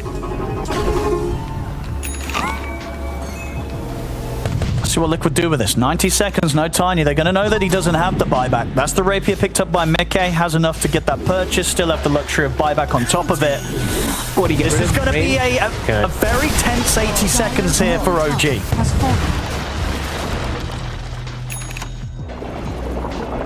There's that next rapier. That's the backup. Natsumi. I should imagine that was probably going to be what Mickey looks towards next. You know, he's going to want to have a backup rapier as well, so he can go for the buyback, pick up the new rapier, TP back into the action. It's the Octarine done here for Scam. Liquid's looking to hit. They know that there's no Tiny. They're going to have to want to, right? Yeah, it has to be the opportunity for Liquid to try and put an end to this game. OG, can they hold 4v5? Scam in a dangerous upfront position. They're going to try and get the jump on him, but it's not a clean jump. Scam's fine. They put the summons onto the tier 4s, but Natsumi's ready to deal with them very easily with the flak. So that's the summons gone, at least that first initial wave. 20 seconds. Time is ticking. Liquid, how much can they get in these last few seconds before Yopaj is back in the action? They won't get the tier 4. Tier 4's going to be held. He's back in nearly 10 seconds. Yeah, time is passing. I mean, he's going to be back, so that was pretty much 2 minutes in which Liquid weren't able to get anything much more for. OG survived. Yeah, too scared to just go for the play because everybody's just rallied around this gyrocopter. They couldn't catch Scam initially. I thought they were going to. Scam was so far up. Didn't quite get the grab onto him. And now Tiny's back. How are the buybacks looking for that Viper and the gyrocopter? Viper's is 2,000 away. Gyro does have his. Oh, as I said, it's a long game, Owen. Approaching 73 minutes now. Some replacements for neutrals. They can start going for those if they'd like to. I mean, yeah, is anyone not happy with their neutral, do you think? Who's looking for kind of the switch up the most? Really my speed. I'm checking all of them right now. 1 second. Just catching up. Honestly, I feel like they're all pretty happy with theirs. Maybe Boxy could swap out which one it is and get a boundless anyway. Yeah, I think they're all pretty happy. Maybe Tofu swaps his.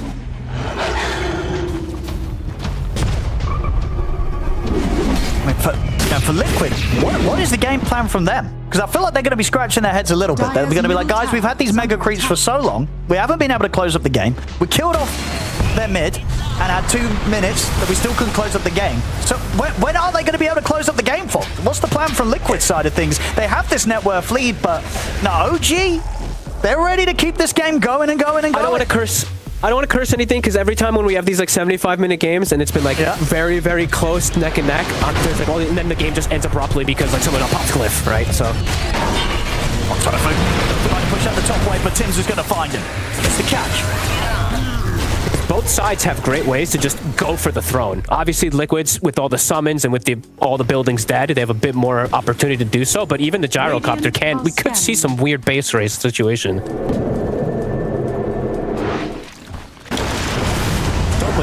I've very rarely see this much current gold on heroes. 12k Beastmaster, 11k Nature's Prophet. I mean, 30k gold lead, but it's all in the stash, so. Yeah, at the moment, you know, the playing field is pretty level. OG, they've managed to really hold on this game. Roxy? Get caught.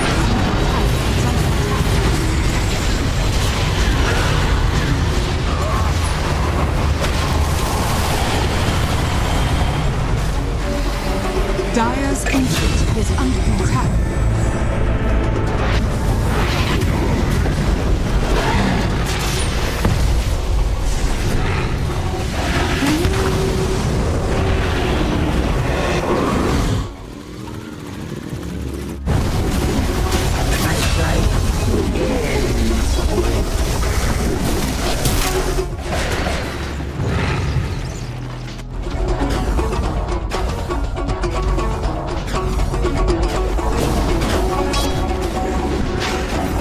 They've got the audacious.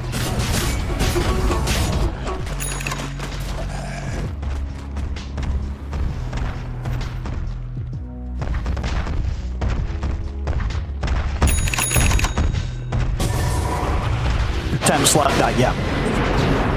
But who? Okay. I'm trying to think how they want to split these fights up, because now if Liquid forces things outside, this is gonna happen, and someone has to stay back. The AA can't do it alone. But they need the other people on the outside. Yeah, this is complicated. Going for this sort of move now is going to be difficult as well, especially because Yopaj gets the chance to get the rapier. That on top of like having the ags. If he sort of stands to the side, throws in a tree volley, it's going to destroy you if you're trying to stand there hitting the ancient.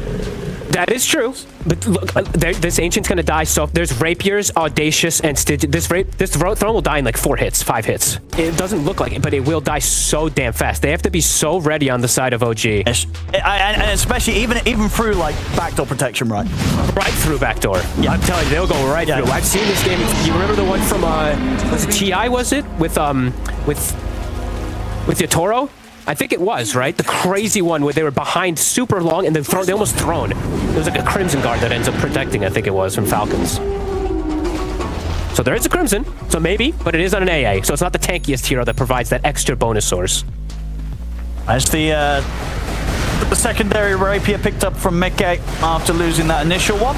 So he's got that back in his hands, and as we saw, Ace also buying a rapier as well. So yeah, rapiers, you say, across the board now at this point. Yep, and he keeps it. Yeah, audacious Stygian. Roxy now getting a bit of a better one. You know, we're saying you might replace at least the active neutral item, keeps the passive enchantment, has Fallen Sky. This is also building damage too. Can't write that off. Sometimes you can do some pretty tricky plays with this as an Earth Spirit as well, of repositioning people. And he eventually will have Ags also on Boxy, so more repositioning for him.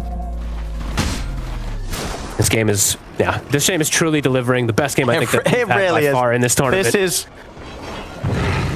It's, you know, it definitely one that at this point, if Liquid win, they're going to be sighing some big sighs of relief. Yeah. And then if OG win, then like adrenaline's just going to be through the roof going into game 4 and game 5. If they manage to turn around this game, that for the entirety of the time, Liquid's kind of had everything they wanted. You know, they got all the farm on all their cores. They get the mega creeps early. OG, just an absolute classic OG style. Something about this brand, something about this new team as well. They find these ways to keep these games alive and absolutely have the chance of getting a win here if Liquid slip up. Absolutely. More Necro Books, instantly dead. Let's see what the Earth Spirit. Boxy can kick people super far here. Oh, he's going to get a kickback on towards Nico. Nico's going to turn with a 5-foot strike. We've got to watch that ancient at the same time. Tims gets the hook shot over, pushes them back with the cogs. Ice Blast is going to get kind of whiffed here. Doesn't get that connection. Got to deal with the summons. They're hesitant about making an aggressive move. And instantly they start pinging their ancient. That's like you're mentioning. We might need like a picture-in-picture of the ancient in this game, to be honest with you, because at any moment, thank you very much. At any moment, we could just have that situation. Even the summons themselves doing a fair bit of damage still at this point. And we can watch it, watching it regen. All these little things matter. So honestly, yeah, please keep that for me as well too, so I don't have to just stare at the ancient.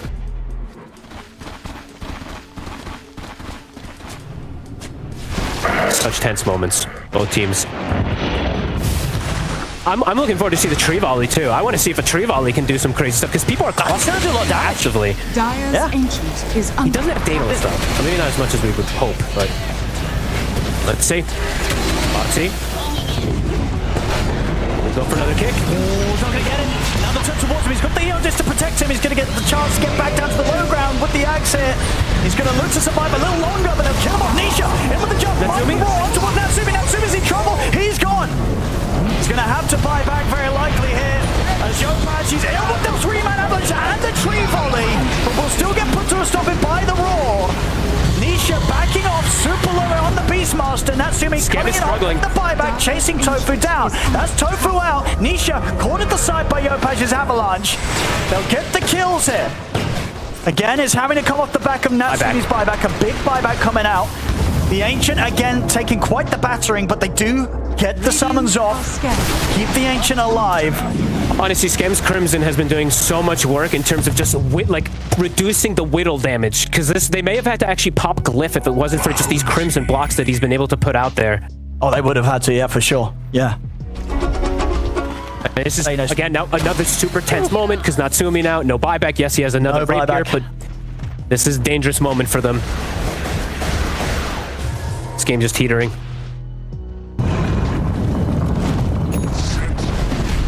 Can they force out this buyback from Nisha? Is that a possibility? No. Was it too short of a time? 50 seconds? I think even if they try, I think Nisha would just not use it, right? He'll just wait. Oh boy, 81 minutes into this game. OG, they're hanging on for dear life, but my goodness, they're hanging on pretty good. They're hanging on pretty good here. These net worths are hitting levels that you don't see in games. 60,000 on 4 heroes. Like, this is absurd. Mickey's literally out of slots now. He can still get 2 random items he can swap in and stuff like that, but they're starting to run out of backpack slots even. And we did see, okay, so some of these 30 talents also, thank you very much. I was expecting to take that one sooner. He does have the Howl reduces total damage too. Of course, it's going to probably get dispelled and whatnot, but it's going to be hard to notice that in the fight anyway, but you could notice if people die a little slower. Pick up the AC as well to get that aura online for his team against that of the lineup of OG. Obviously, Nico having that AC from quite a while ago. Crimson on Tofu also picked up. I think that was the latest item, or the overwhelming blink. Jeez, I'm losing track of which ones they're all picking up. I think it was the Crimson, but that's gonna block an oh, and look at the wait a minute. Okay, Largo has 6,000 life. Yeah, he has 6,000 life. The buff lasts for 40% longer too. So the Crimson buff is gonna last for what, 11 seconds or so, and it's gonna block a lot, 300 something per hit. That's significant. OG super close to having some of their buybacks, right? Nico, 150 gold he'll have his. No gyro, the important 200 gold for that of Skems, but indeed, yeah, the fact that Natsumi's is gone for 5 minutes is the big concern. Nico? Liquid, can they punish it? Can they look for the killing blow? They're ready to go. Anisha makes the jump. Straight to look for first, but the air just keeps him fine. They're able to turn him. Mickey's in trouble. Gets burst at the start of the fight. He'll buy back. And then to get back in on this. They're looking to just end it. They're on to the Ancient. The fortification comes out. And OG, they kill Ace off. Oh, but they can probably just TP in and end it. This is way too low. I mean, do you? The next go? Can he just TP, BKB, Swift Blink? He could, right? You just BKB, TP, Blink, Swift Blink in, and a couple of hits, it's game over, right? Or no? He doesn't have buyback, so I don't think he wants to risk because Tims can hookshot him. So the next push, though, they can just pick like a mini fight outside and then just go. Ace just completely took out that Ancient. I mean, there's a heads up from Natsumi as well. He's going to pick up the Abyssal Blade because he knows he needs whatever he can to stop that sort of BKB and hit the Ancient blade that's smart. to come out. That's heads up. And also, I'm like... And say the scam right. Get the abyssals. Get the abyssals out. Okay. You've got to stop them from BKBing and hitting the ancient. Hookshot is not going to be enough on its own. You need the mass abyssals. I'm thinking even like Yopaj, this sounds so clowny because he's doing a lot of damage, but can he somehow slot in a Crimson for the damage block or somebody who has higher HP? Because the AA's HP pool, actually it's 4,000, never mind. His is actually pretty high. That's actually going to be pretty effective. Higher now that he's got the abyssal right, that extra bit of 20. Yeah, exactly. So that helps out with that. Absolutely. I mean, this is nuts. Holy moly. Ace is going to respawn, and let's see it. A Liquid might go for a Roche first and then go for the all-in because there's no glyph. So let's see how OG can... This would be insane. If they can double Abyssal and then hookshot lock down the targets that are trying to go for it. Yeah. But there's a lot of summons too. There's a lot to block it, and there's a lot to go for. It can get very chaotic, right? When you're trying to get this Abyssal and hookshot in on the key targets when they're trying to end the game, not everything will always connect. All right, Liquid, all alive. Roche, it's a bit of a longer one. Nisha shows they're making the move on him. They are. He's going to have to put the BKB in run, but now supers in with the damage. Heads up play. That's the base. Easy. It's going to be a big fight. They're trying to end it. They're going to get the control. Ice Spice are huge. Ice block. They pretty much got four of them. Can they finish the engine this time? They can. They've got the damage here. Liquid, they've finally managed to close this game up, and with that, of course, get the 3-0 here against OG. But my goodness, OG, they might not have made it today here against Liquid, but they definitely gave us quite the show here in this game 3. End of the day, though, those plays are going to come in fogged, right? Just hit the ancient. You've got incredible amounts of damage, and no matter what, the amount of abyssals and hook shots and crimsons, you're not going to keep that ancient alive forever, as much as OG tried. Now